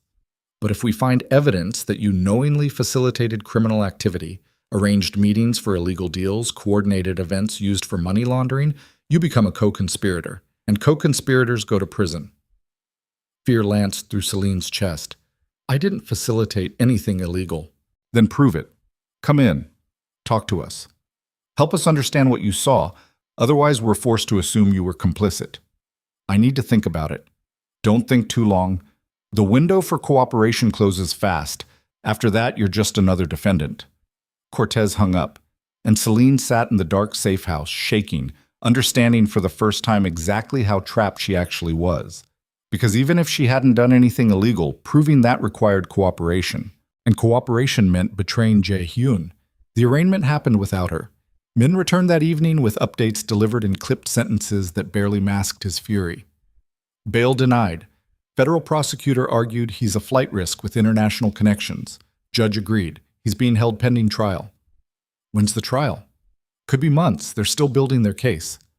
So he just sits in detention. Unless his lawyer can get the bail decision overturned, which is unlikely given the charges. Selene felt sick. Did you see him? No, but his lawyer passed along a message. Min pulled out his phone, read from a note. Tell Selene I meant what I said. This isn't her fault, and she should do whatever she needs to do to protect herself. The words landed like permission, or release. He's telling me to cooperate, Selene said quietly. Min's expression remained neutral. He's telling you to survive. How you do that is your choice. What would you do? For a long moment, Min said nothing. Then, I'd protect the person who protected me. But I've been in this world long enough to understand loyalty costs everything. You haven't, so I can't tell you what choice to make. He stood to leave. Min, Selene called. Who do you think the mole is? Min's jaw tightened. I have suspicions, but no proof. Tell me anyway. Why? Because if someone betrayed Jae-hyun, they need to answer for it. Something sharp flickered across Min's expression. Approval, maybe. There's a man named David Kang. He's been with Jae-hyun for 6 years, handles financial operations, has access to everything the feds would need to build a RICO case. You think it's him? I think Kang's been acting nervous for months. Taking meetings Jae-hyun doesn't know about. Making phone calls he thinks nobody notices. Could be nothing, could be everything. Where is he now? Disappeared the day after the arrest. Nobody's seen him. Which meant he was either hiding because he was guilty or dead because someone else figured out he was the leak. Selene's mind raced. I want to talk to him. Min raised an eyebrow. Why? Because if he's the one who did this, I want to hear him admit it before I make any decisions about what happens next. And if he is the mole, what then? Selene met Min's eyes directly. Then I want to know why. And I want him to understand what he destroyed. Min studied her for a long moment, then nodded slowly. I'll see what I can do. Finding David Kang took 3 days. 3 days of Selene trapped in the safe house, pacing, thinking, replaying every conversation while rage built in her chest like pressure in a closed system. Because someone had looked Jae-hyun in the eye, shared meals with him, pretended loyalty while building a case that would destroy him. And that betrayal felt almost worse than the federal charges themselves. On the 4th day, Min returned with an address. Kang's holed up in a motel in Newark. Expensive place, which means someone's paying for his protection while this plays out. The feds? Probably. Witness protection doesn't kick in until after testimony, but they'll keep valuable witnesses comfortable. Take me to him. Min hesitated. Selene, if the feds are protecting him, I don't care. Take me to him. Something in her voice must have convinced him, because Min didn't argue further. They drove to Newark in tense silence. The motel turned out to be one of those extended stay places designed for business travelers. Clean, anonymous, the kind of location where nobody asked questions as long as rent got paid. Min parked across the street. Room 304, 3rd floor, southeast corner. There's probably a federal agent watching, so we need to be smart about this. How do we get past them? We don't. You walk straight up to the door like you belong there. If anyone stops you, tell them you're Kang's girlfriend and you're worried about him. Most agents won't interfere with personal drama. And if they do, then we leave and try something else. Selene took a breath. then got out of the car. The motel lobby was empty except for a bored clerk scrolling through his phone. Selene walked past without making eye contact, found the stairs, climbed to the third floor. Room 304 sat at the end of a long hallway. No obvious security, no agents standing guard. Either the feds were being subtle or Kang wasn't as valuable as men thought. Selene knocked. No answer. She knocked again, harder. "David, it's Selene Vale. I know you're in there." Silence. Then footsteps. The security chain rattling. The door opened a crack. David Kang looked like he hadn't slept in days. Mid-30s, usually well-dressed, but currently wearing wrinkled clothes, eyes bloodshot, stubble darkening his jaw. He stared at Selene with something between fear and resignation. "How did you find me?" "Does it matter?" "You need to leave. If anyone sees you here, I'm not leaving until you tell me why." Kang's jaw tightened. For a moment, Selene thought he'd slam the door. Instead, he stepped back and let her in. The motel room was small and depressing. Bed unmade, clothes scattered across furniture, empty takeout containers piled on the desk. The curtains were drawn tight, blocking any natural light. It looked like a prison. Kang closed the door but didn't sit, just stood with his back against it, arms crossed defensively. "Why are you here?" "I want to hear you say it," Selene said. "I want to hear you admit you betrayed someone who trusted you." "You don't understand. Then explain it to me." Kang's expression cracked, exhaustion and guilt bleeding through the defensive posture. "They had me," he said quietly. "The feds. They'd been investigating money laundering through one of the holding companies I managed, had enough to charge me with conspiracy, told me I was looking at 20 years unless I cooperated. So you sold Jae-hyun out to save yourself. I gave them financial records, property details, information about business operations I thought were legitimate. I didn't—" His voice broke. "I didn't know it would lead to this. They said they wanted corruption charges, maybe some tax evasion, not RICO, not something that could put him away for decades." Selene felt cold fury spreading through her chest. "You must have known what information you were giving them could do." "I was terrified," Kang said, voice rising. "Do you understand what 20 years in federal prison means? I have a daughter. She's 8 years old. I chose her over Jae-hyun. I'd make the same choice again." The honesty in his voice was brutal, and Selene understood then that betrayal wasn't always malicious. Sometimes it was just fear choosing survival. "Did you send me the text?" she asked. "About Marcus Rivers?" Kang looked away. "The feds wanted to apply pressure, make you doubt him. Thought if they could drive a wedge between you two, you might cooperate too. So you used me as leverage." "I'm sorry, I didn't think it would go this far." Selene stepped closer, forcing Kang to meet her eyes. "You destroyed him, you understand that? Whatever happens now, you're the reason." "I know." Tears tracked down Kang's face. "I know, and I hate myself for it. But I'd do it again because I'm not strong enough to choose anything over my daughter." The admission sat ugly between them. Selene wanted to rage at him, wanted to hurt him the way his choices had hurt Jae-hyun. But standing there, looking at a broken man who'd chosen his child over loyalty, she felt something else entirely. Understanding. Terrible, unwanted understanding. "What happens now?" she asked quietly. "I testify. Give them everything they need to make the RICO charges stick. Then I disappear into witness protection with my daughter and spend the rest of my life knowing I destroyed someone who trusted me. And Jae-hyun goes to prison." "Yes." Selene's hands curled into fists. "Does he know it was you?" "Probably suspects, but he doesn't have proof." "What if I told him?" Kang's expression went flat. "Then I'd be dead within a week. Witness protection or not. Jae-hyun's reach is long, and his memory is longer." The statement landed without drama, just fact. Selene stood there for a long moment, weighing choices that all felt impossible. She could tell Jae-hyun, could give him the name of the person who'd betrayed him and let consequences unfold. Or she could keep this information to herself, understand Kang's choice without forgiving it, and let him disappear into protection while Jae-hyun faced trial without knowing who'd sold him out. Neither option felt right. "I need to go," Selene said finally. Kang nodded. "For what it's worth, I am sorry. About all of it." Selene didn't respond.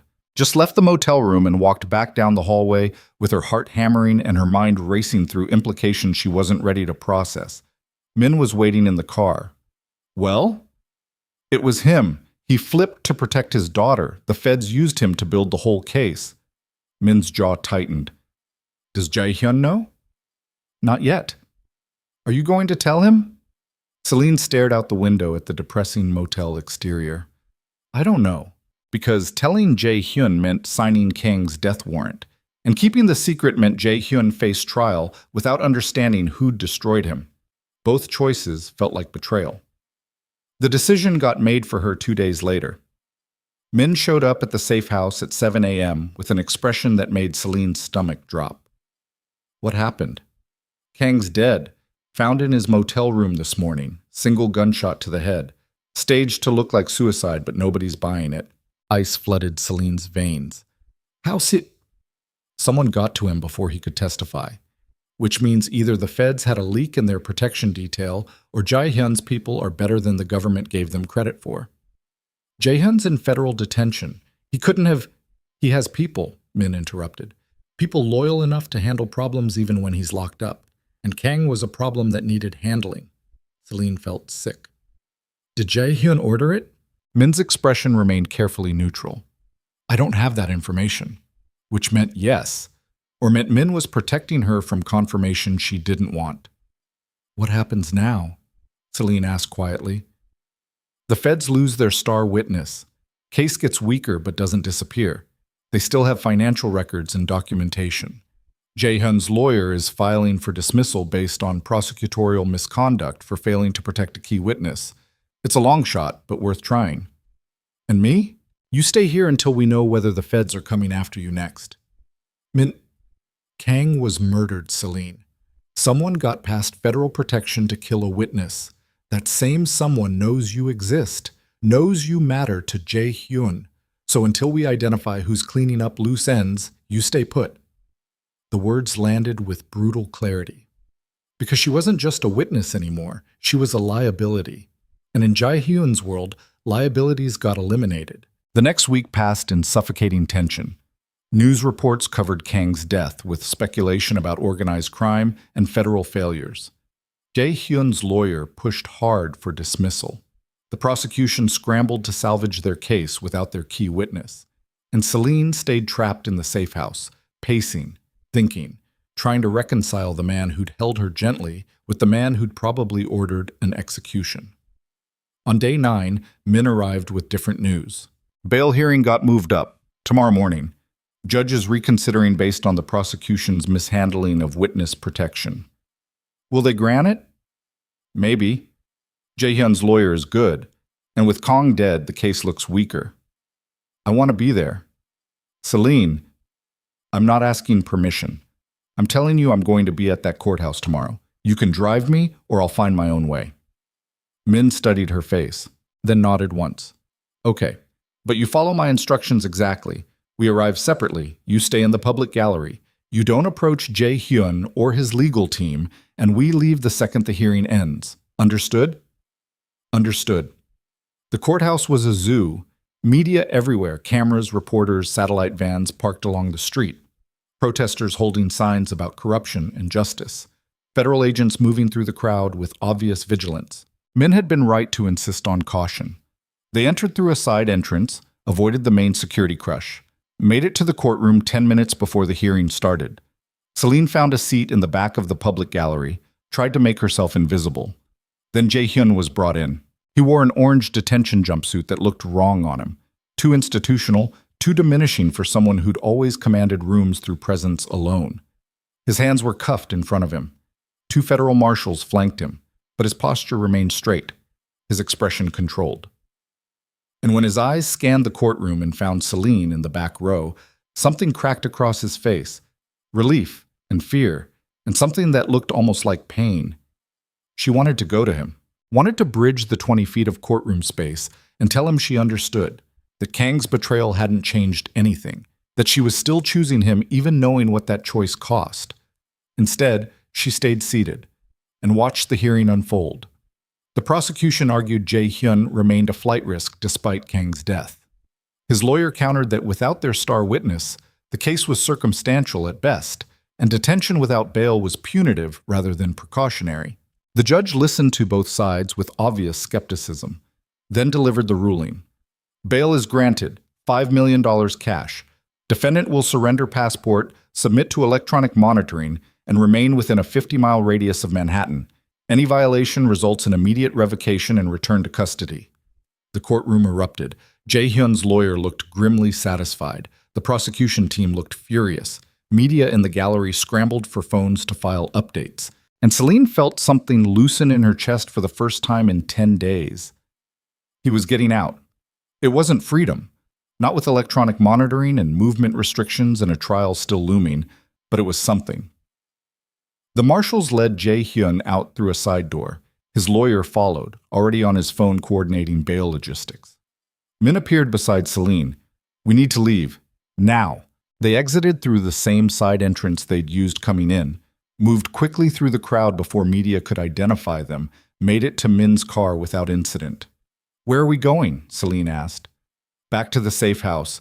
Jae-hyun's being processed for release. Should be out by tonight. He'll contact you when he's clear." "I want to see him." "You will. But not here. Not with federal agents and media watching every move." Selene wanted to argue, but Min was right. So she settled back into the passenger seat and waited. Jae-hyun called at 9 p.m.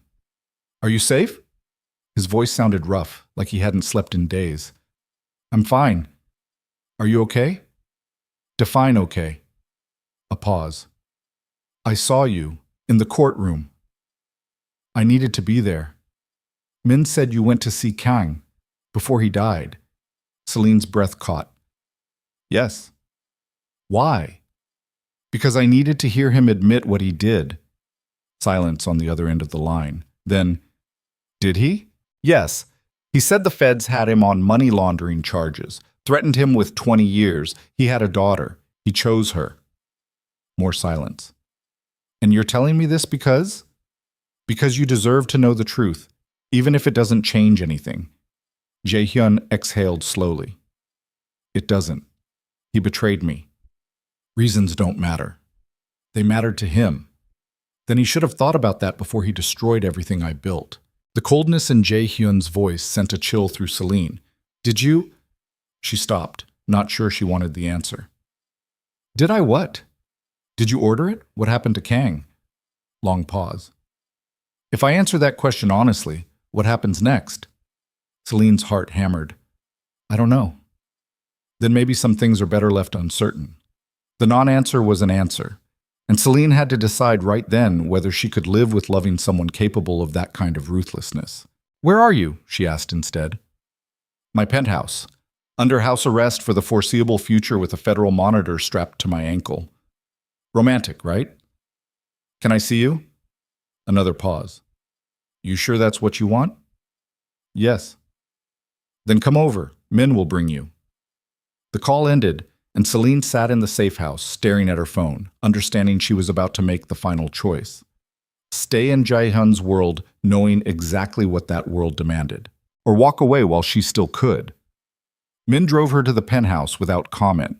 The building looked the same as always, pre-war elegance, doorman who nodded recognition, elevator that moved with smooth silence. But everything felt different, heavier, more final. Jae-hyun answered the door himself. He looked exhausted, shadows under his eyes, stubble darkening his jaw, wearing comfortable clothes instead of the tailored perfection she was used to.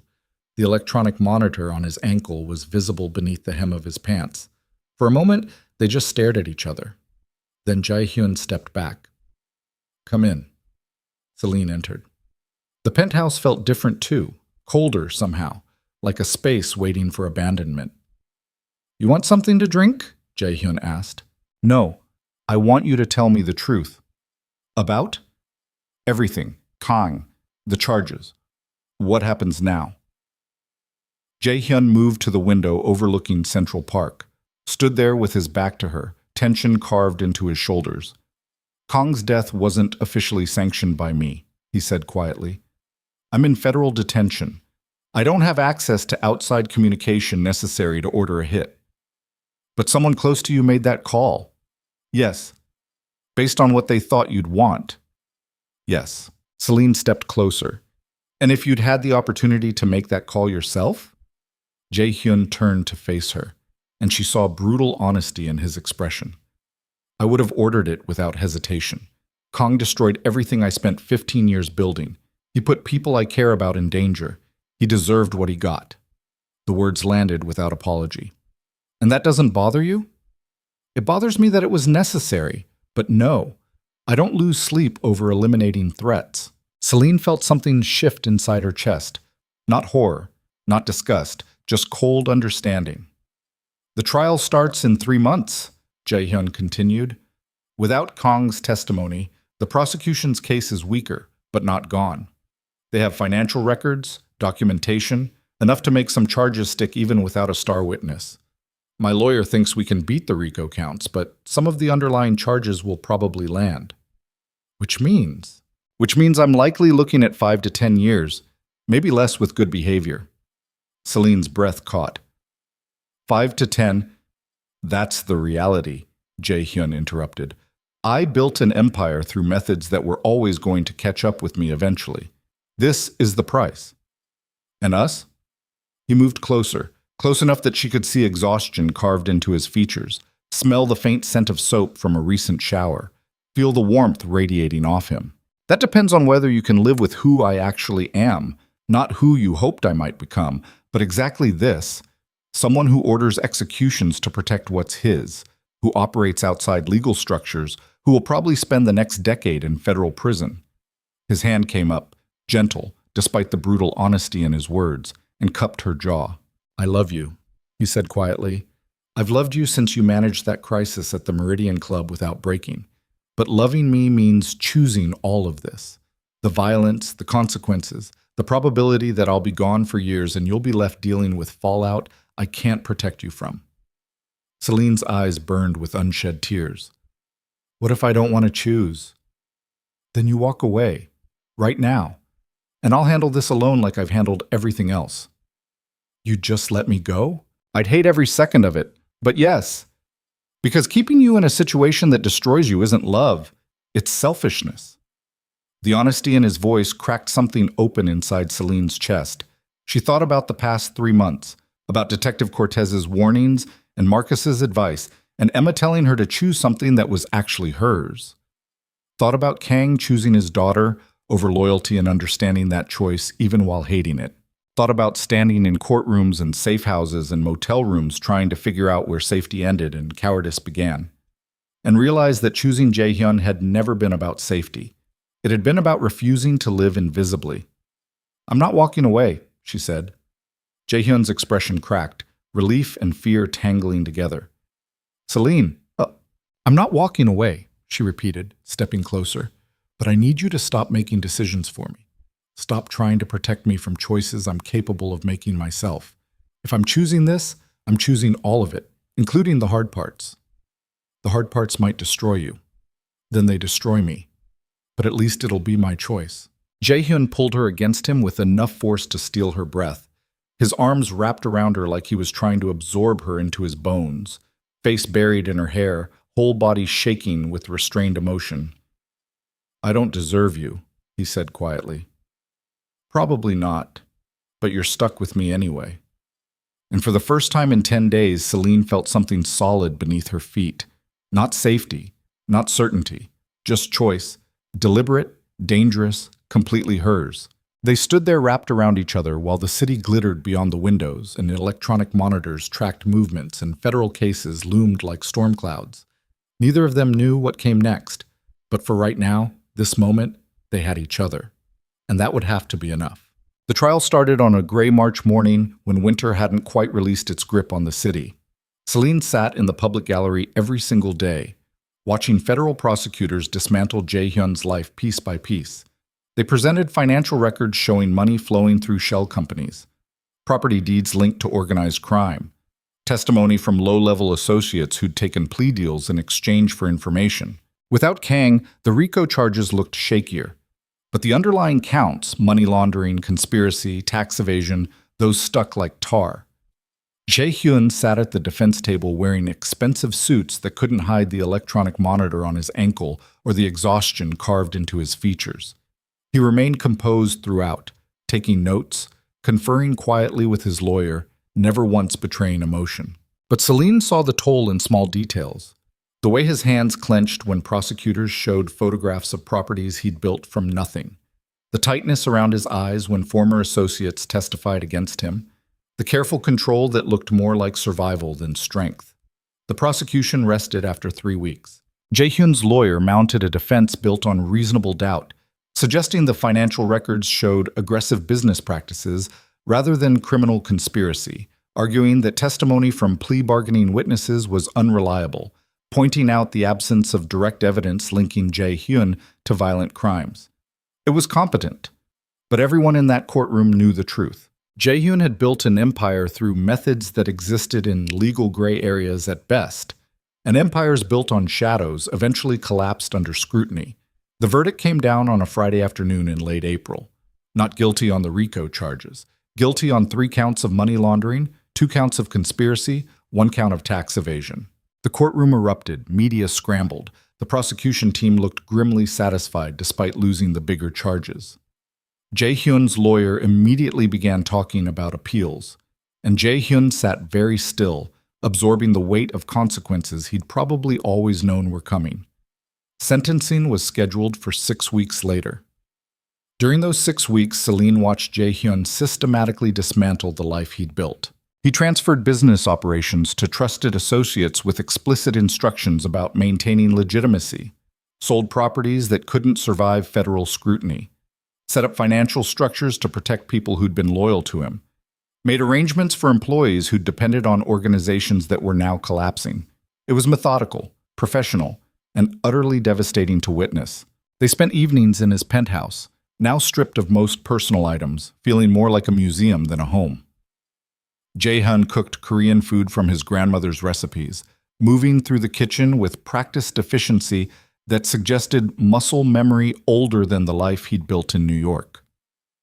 "I'm teaching you," he said one night, guiding Selene's hands through the motions of folding dumplings. "So when I'm gone, you'll remember." The casual way he said it, "when I'm gone," made Selene's throat tighten. "How long do you think you'll get?" she asked quietly. 7 to 10 years? Maybe less with good behavior. My lawyer thinks we can argue for the lower end of sentencing guidelines given the dropped RICO charges. That's still 7 years. Yes. Selene's hand stilled. And you're just accepting it. What choice do I have? Jae-hyun set down the dumpling he was folding, turned to face her. I built what I built knowing consequences existed. They caught up with me. That's how this works. You could have run. Before the arrest, you had money, connections, places you could have disappeared to, and spent the rest of my life looking over my shoulder? No. I'd rather face this head on and come out the other side than run forever. The resignation in his voice broke something inside Selene. I don't want you to go. Jae-hyun pulled her close, pressing a kiss to her forehead that felt like goodbye, even though sentencing was still weeks away. I know, but you'll be okay without me. What if I don't want to be okay without you? Then you'll do it anyway, because you're stronger than you think. Selene wanted to argue, wanted to rage against the inevitability of him disappearing into federal prison for years. Instead, she just held on to him and tried to memorize the feeling of being close to someone who'd made her visible. Sentencing day arrived too quickly. The courtroom was packed again. Media, federal agents, people from Jae-hyun's world watching to see how this ended. Selene sat in her usual spot in the back row, hands clenched so tightly her nails bit into her palms. The judge read through the charges, the verdict, the sentencing guidelines, spoke about the seriousness of financial crimes and the need for deterrence, then delivered the sentence. 8 years in federal prison, credit for time served, eligible for parole after 5 years with good behavior. The words landed like hammer blows. 8 years. Selene felt the air leave her lungs. Jae-hyun stood motionless at the defense table. His lawyer said something about appeals. The prosecution looked satisfied. Federal marshals moved forward to take him into custody. And Jae-hyun turned, found Selene in the crowd. For 3 seconds, maybe less, Their eyes met across the courtroom, and everything he couldn't say in that space was visible in his expression: love, regret, acceptance. The terrible knowledge that sometimes caring about someone meant leaving them to survive without you. Then the marshals led him away, and Selene sat in the courtroom as it emptied around her, shaking, trying to process the fact that the man she loved would be gone for 8 years. She was 31 now. She'd be 39 when he got out. If he got out early. If he survived federal prison. If they survived this at all. The first month was the hardest. Selene went through the motions of living, showed up to work, coordinated events with mechanical precision, returned to her Brooklyn apartment every night and stared at walls that felt like they were closing in. Her boss Marcus pulled her aside after a charity gala in May. "You did good work tonight," he said carefully, "but I can see this is killing you." Selene didn't bother denying it. "I'm fine." "You're not. And I'm not saying that as your boss. I'm saying it as someone who's watched you build yourself into one of the best coordinators in this city, and I don't want to see you destroy that because of a man who's in federal prison." The bluntness should have stung. Instead, it just felt honest. "What do you want me to do?" Selene asked quietly. "Pretend I don't care about him?" "I want you to decide whether this job is still what you want. Because if it's not, if you're just going through motions waiting for him to get out, then you're wasting time you don't get back." Marcus left before she could respond, and Selene stood alone in the empty event space, surrounded by the debris of someone else's perfect evening, wondering what she actually wanted anymore. The answer came 2 weeks later from an unexpected source. Emma called on a Sunday morning, voice tight with controlled emotion. "I need you to come to Boston." "What's wrong?" "Just come. Please." Selene took the train up that afternoon, found Emma in her small apartment in Cambridge, surrounded by moving boxes and looking more exhausted than Selene had ever seen her. "I'm leaving the nonprofit," Emma said without preamble, "taking a position with an arts foundation. Better pay, better hours, actual impact instead of just navigating bureaucracy." "That's great," Selene said carefully. "So why do you look like someone died?" Emma laughed, short and bitter. "Because I spent 3 years convincing myself that staying in a job I hated was noble, that suffering through something unfulfilling meant I was making a difference. And I finally realized I was just scared to choose something better." She looked directly at Selene. "Sound familiar?" The question landed with surgical precision. "I'm not suffering through my job." "You're suffering through waiting," Emma interrupted. "Putting your entire life on hold for a man who's going to be gone for years. And I'm not saying that's wrong. I'm saying you need to decide if that's actually what you want, or if you're just scared to choose something different." Selene felt tears burning behind her eyes. "I don't know what I want anymore." "Then figure it out, because you're too smart and too capable to spend the next 8 years existing in limbo." They sat together in Emma's half-packed apartment, drinking wine and talking about choices and fear and the difference between loyalty and self-destruction. And somewhere during that conversation, Selene started understanding something fundamental. Loving Jae-hyun didn't require erasing herself. It required choosing what kind of life she wanted to build while he was gone. Selene returned to New York with a decision already forming. She gave Marcus 2 weeks' notice. "You sure about this?" he asked, looking genuinely concerned. "I'm sure I can't keep doing this. I need something that feels like mine instead of just competence for hire." "What will you do?" "I don't know yet, but I'll figure it out."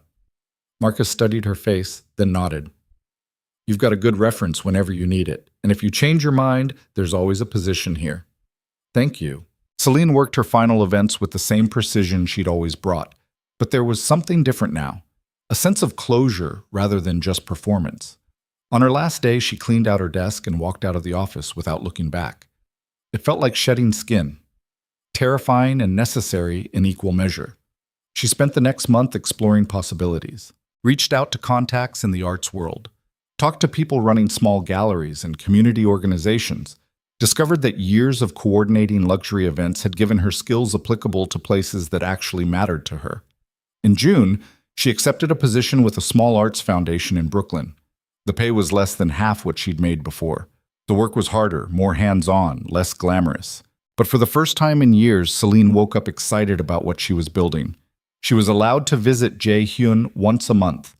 The federal facility was 2 hours north of the city, concrete and razor wire, and the kind of institutional bleakness designed to strip dignity.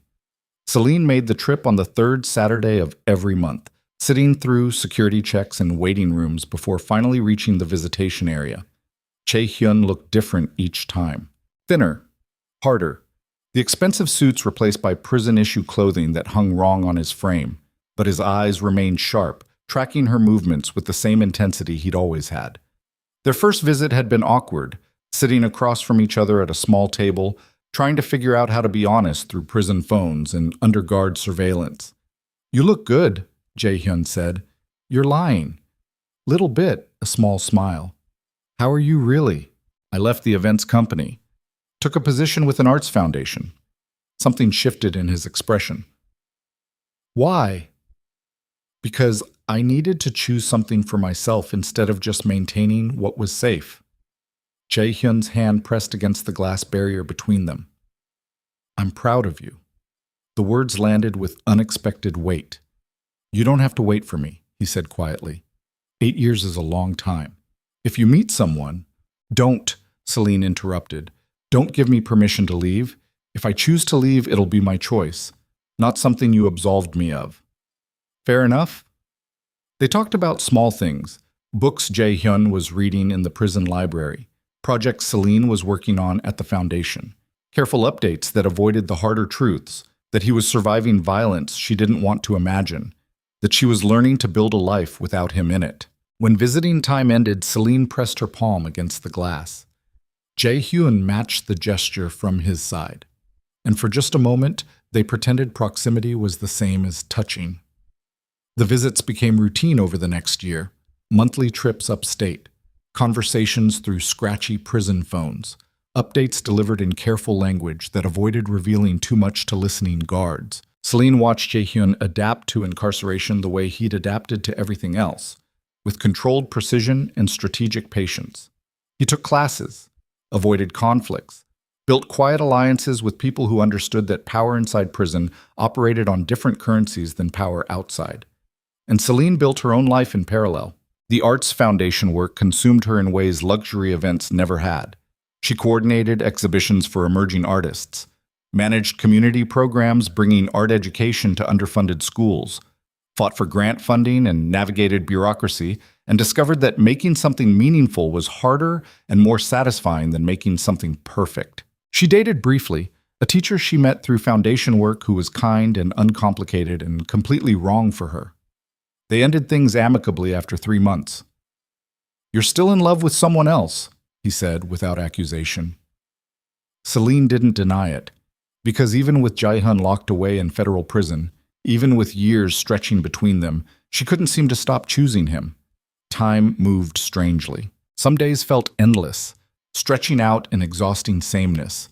Other weeks disappeared in a blur of work and visits and the slow accumulation of distance. Selene stopped checking calendars obsessively, stopped counting down years until potential parole, started living in present tense instead of future conditional. She made new friends through the foundation, reconnected with old ones she'd neglected during her luxury events years, built a social network that existed separately from Jae-hyun's world. And slowly, impossibly, she started understanding something Emma had tried to tell her years ago. Choosing someone didn't mean erasing yourself. It meant building a life strong enough to survive their absence.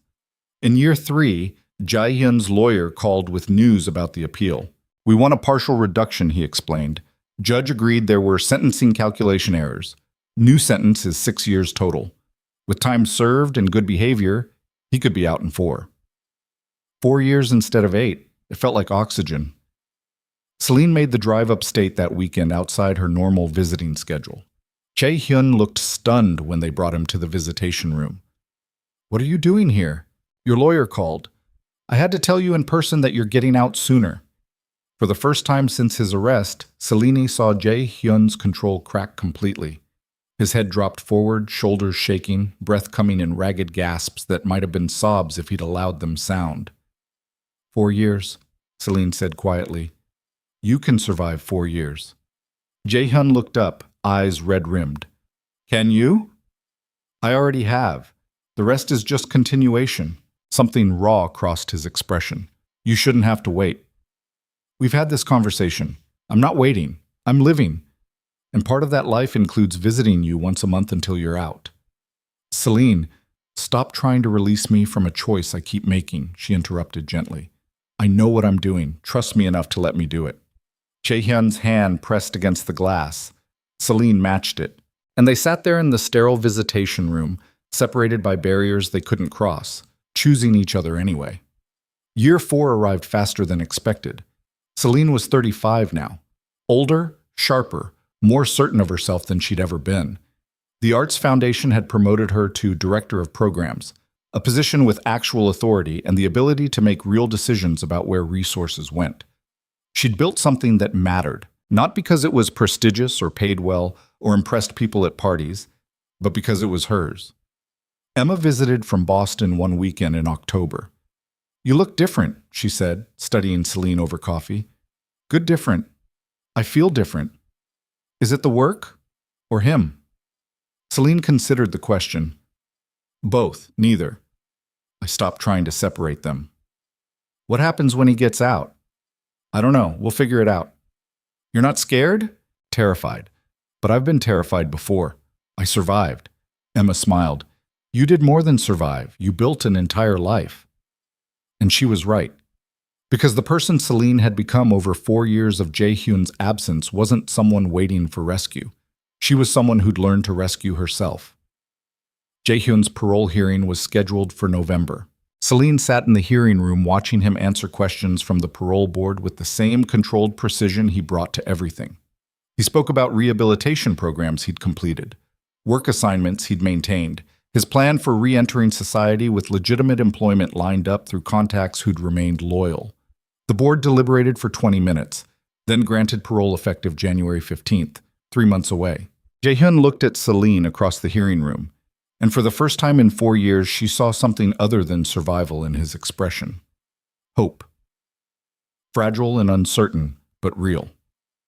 The final 3 months crawled by with excruciating slowness. Selene coordinated everything she could control, helped Jaehyun's lawyer finalize parole conditions, arranged for a halfway house placement that met federal requirements, confirmed employment verification through one of his former associates who'd gone legitimate. On January 14th, she couldn't sleep, just lay in her apartment staring at the ceiling, trying to prepare for seeing Jaehyun outside prison walls for the first time in 4 years. She'd changed. He'd changed. Neither of them was the same person who'd made choices in his penthouse the night before his arrest. And Selene had no idea if what they'd built through prison phones and glass barriers would survive actual proximity. January 15th dawned cold and clear. Selene drove upstate alone, arriving at the facility 2 hours before Jaehyun's scheduled release. She waited in the parking lot, hands gripping the steering wheel, heart hammering against her ribs. At exactly 9 a.m., the facility doors opened, and Jaehyun walked out. He wore clothes his lawyer had arranged, jeans, a jacket, boots that looked new and uncomfortable. His hair was longer than she remembered, shot through with gray that hadn't been there before. He'd lost weight, the lean frame from before now gaunt in ways that suggested survival rather than choice. But his eyes, those were the same. Sharp, intense, finding her immediately despite the parking lot full of other people waiting for releases. Selene got out of the car. They stood 20 feet apart for a long moment. Then Jaehyun crossed the distance and pulled her into his arms with enough force to steal her breath. He shook against her, whole body trembling with emotion he'd probably been restraining for 4 years. Selene held him tightly, feeling the sharp edges of his shoulder blades, the rapid hammer of his heart, the way he buried his face in her hair like he was trying to memorize her scent. "You're real," he said, voice rough. "I kept thinking you'd realize this was stupid and stop coming, but you're real." "I'm real," Selene confirmed. "And you're out." "I'm out." They stood there in the prison parking lot, holding each other while other families had their own reunions around them. And Selene felt something settle in her chest that had been suspended for 4 years. Not completion, just continuation. The drive back to the city was quiet. Jaehyun stared out the window like a man seeing the world for the first time. Selene watched him process freedom, the way his hands flexed against his thighs, the tension in his jaw gradually loosening, the careful control giving way to something more human. "Where am I staying?" he asked finally. "Halfway house in Queens. It's part of your parole conditions. You'll be there for 6 months minimum. And after that? After that, you figure out what kind of life you want to build." Jaehyun turned to look at her. "What if I don't know anymore?" "Then you have time to figure it out." They reached the halfway house, a converted brownstone in a quiet neighborhood, nothing like the penthouse he'd lived in before. The director checked him in with efficient professionalism, reviewed rules and curfews and mandatory check-ins. Jae-hyun absorbed it all without complaint. When the paperwork was done, Selene walked him to his assigned room. Small space with institutional furniture and a window overlooking a tree-lined street. "It's not much," she said. "It's not prison. That makes it perfect." Jae-hyun sat on the narrow bed, hands clasped between his knees. For a moment, he just breathed, then looked up at Selene with an expression that broke her heart. "I don't know how to do this." "Do what?" "Be someone worth choosing. I spent 4 years learning to survive in a cage. I don't know if I remember how to be a person outside one." Selene sat beside him. "Then we figure it out together." "You keep saying that, like it's simple." "It's not simple, but it's honest." Jaehyun's hand found hers, fingers lacing together with familiar precision. "I'm not the same person I was before," he said quietly. "Prison changes you. Even when you survive it intact, pieces get left behind. I'm harder now, colder, less willing to trust anything." "I'm not the same person either," Selene replied. "I built an entire life while you were gone. Career I actually care about. Friends who don't know anything about your world. Independence? I'd forgotten I was capable of. So what does that mean for us?" "It means we start from where we actually are instead of where we used to be." Jaehyun studied her face, really looked at her for the first time since his release. "You're stronger," he observed. "Yes. You don't need me anymore." "No, but I still choose you." The distinction landed with quiet force, because Selene had learned the difference between need and choice over 4 years of building herself into someone who could survive alone. "Why?" Jae-hyun asked. "After everything, the arrest, the trial, 4 years of monthly visits through prison glass, why are you still here?" Selene took a breath. "Because 11 months before you got arrested, you looked at me like I was the only person in the room who mattered. And even after everything that's happened since, I've never found anyone else who made me feel that visible." She squeezed his hand. "I'm not here because I need rescuing. I'm here because I choose you, every day, knowing full well you're complicated and difficult and probably always will be. But you're mine, and I'm yours. And that's worth fighting for." Jaehyun's eyes glistened. Then he kissed her, slow and careful, like he was relearning the shape of her mouth. Selene kissed him back, tasting 4 years of separation and the fragile hope that maybe they could build something real from the wreckage. When they pulled apart, Jaehyun rested his forehead against hers. "I don't have anything to offer you," he said quietly. "No money, no power, no penthouse overlooking Central Park. Just a halfway house room and a lot of rebuilding ahead. I don't need those things. I never did." "What do you need?" "Honesty. Partnership. Someone who sees me as capable instead of fragile." "I can do that." "Then we'll figure out the rest." They sat together in the small halfway house room while afternoon light slanted through the window. And for the first time in 4 years, the future felt possible instead of just theoretical. The next 6 months were harder than either of them expected. Jaehyun adjusted to freedom with the same controlled precision he brought to everything, but the transition was brutal. Mandatory check-ins with his parole officer, curfews that made spontaneity impossible, the electronic monitor on his ankle tracking every movement. He found work through one of his former associates who'd gone completely legitimate, construction management, overseeing projects that built affordable housing instead of luxury developments. The pay was modest but honest, and slowly, Jaehyun started building something that didn't require operating in shadows. Selene visited regularly but maintained her own life. The foundation work consumed her in good ways.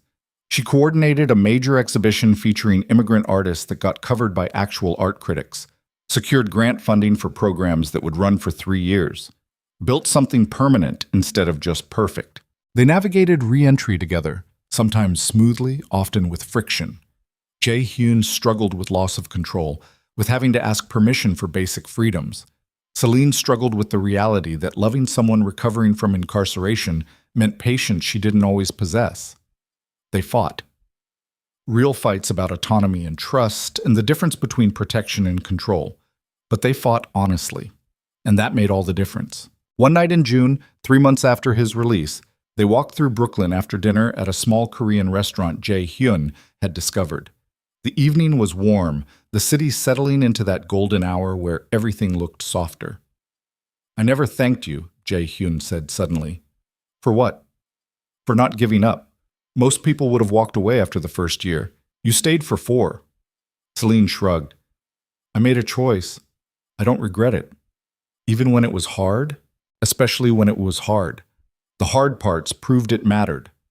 They walked in comfortable silence for a while. Then Jae-hyun stopped, turned to face her on a quiet street corner while the city moved around them.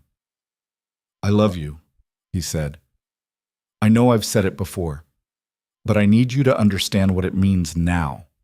Not the person I was before, the one who had money and power and the ability to control things. This version, the one rebuilding from nothing." "I know," Selene said simply. "Do you?" Jae-hyun's expression was raw. "Because loving me now means choosing someone who has a felony record and limited prospects and a past that will always complicate things. I can't give you the life I promised before." "I don't want the life you promised before. I want this one, the honest one." Jae-hyun cupped her face with both hands, thumbs brushing her cheekbones. "Then marry me." The words landed quiet but certain. Selene's breath caught. "What?" "Marry me. Not because I can offer you anything except myself, but because I want to choose you legally, officially, in ways that can't be undone by circumstances." "Jae-hyun, I'm serious. I want to build a life with you, a real one, not based on the person I used to be, but who I actually am now." Selene stared at him, heart hammering. This wasn't a grand gesture, wasn't romance packaged for Instagram or declarations made in expensive restaurants. This was a man who'd survived federal prison asking if she'd choose him anyway. "Yes," she said. Jae-hyun's expression cracked, relief and joy flooding through. "Yes? Yes, I'll marry you." He kissed her there on the Brooklyn street corner, both of them laughing and crying and holding on to each other like drowning people finding shore. And Selene understood then what real love actually looked like.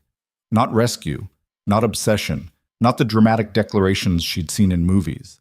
Just choice. Daily, deliberate, imperfect choice. They got married 3 months later in a small ceremony at City Hall. Emma came down from Boston. Men attended, looking uncomfortable in a suit. A few friends from Selene's foundation work who'd become genuine companions over the years. No media, no luxury event coordination. No guest list full of powerful people. Just the people who mattered. Jae-hyun wore a simple suit purchased from a discount store. Selene wore a dress she'd found at a vintage shop in Brooklyn. They exchanged vows in front of a clerk who'd performed hundreds of these ceremonies and probably wouldn't remember them by next week. And it was perfect. Because it was theirs. Afterward, they had dinner at Rosa's restaurant, the same hidden Italian place where they'd had their first real date. Rosa cried and kissed both their cheeks and brought out wine she claimed she'd been saving for a special occasion. "I knew," she said, wagging a finger at Jae-hyun. "I knew when you brought her here the first time. This girl, she sees you, really sees you." Jae-hyun's hand tightened around Selene's. "She does." They returned to Selene's Brooklyn apartment that night. Jae-hyun had moved in 2 months earlier when his halfway house requirement ended. The space was small, nothing like the penthouse he'd lost, but it was home in ways that expensive real estate had never been. Selene stood at the window overlooking the street, watching the city settle into night. Jae-hyun came up behind her, arms wrapping around her waist, chin resting on her shoulder. "No regrets?" he asked quietly. "None. Even knowing what choosing me cost you?" Selene turned in his arms to face him. "It didn't cost me anything. It gave me something I didn't know I needed." "Which was?" The courage to choose myself. I was invisible before you, not because of my job or my circumstances, because I'd learned to make myself invisible. Safer that way. Less vulnerable. She touched his face gently. You looked at me like I mattered, and that forced me to look at myself the same way. Everything after, the job change, the foundation work, building an actual life instead of just maintaining competence, that all came from finally believing I deserved to be visible. Jae-hyun's eyes shone. You were always visible to me. I know. That's why I stayed. They stood there in the small Brooklyn apartment, holding each other while the city glittered beyond the windows.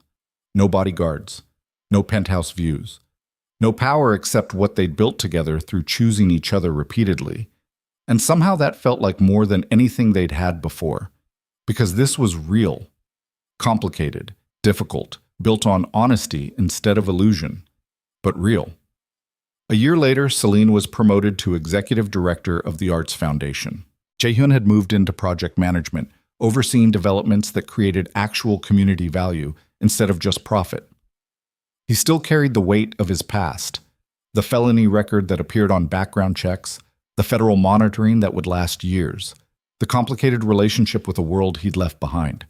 But he was building something legitimate, slowly, carefully, with the same precision he'd brought to everything else. They settled into rhythms that felt sustainable. Sunday mornings with coffee and books spread across the kitchen table, Jae-hyun reading Korean history, Selene working through grant proposals, their legs tangled together in comfortable silence. Evening walks through Brooklyn where they talked about everything and nothing. The gradual accumulation of shared experiences that built relationships stronger than passion ever could. On a humid July night, Selene rested against Jae-hyun on their couch, while rain drummed against the windows. His hand rested absently on her ankle, warm and grounding, no tension left in the gesture anymore. She looked at him and realized this was what real love looked like. Not the intense beginning where everything felt urgent and desperate, not the dramatic middle where circumstances tested whether they'd survive, but this, the quiet after, where choosing someone became routine instead of heroic, where love was expressed through attention and remembering and staying instead of grand gestures. Jae-hyun caught her staring and raised an eyebrow. What? Selene smiled softly. Nothing. But her fingers curled tighter around his hand anyway, and Jae-hyun held on without hesitation, not because she needed holding, but because they'd both learned that strength wasn't surviving alone. It was choosing to survive together. They'd both been broken by circumstances they couldn't control, had both rebuilt themselves into people stronger than they'd been before. And somewhere in that rebuilding, they'd found something neither of them had known they needed. Not rescue, not completion, just partnership.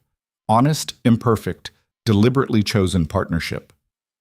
The rain continued falling outside, and inside their small Brooklyn apartment, Selene and Jae-hyun sat wrapped around each other, no longer running from consequences or hiding from complications, just living, together. One deliberate choice at a time.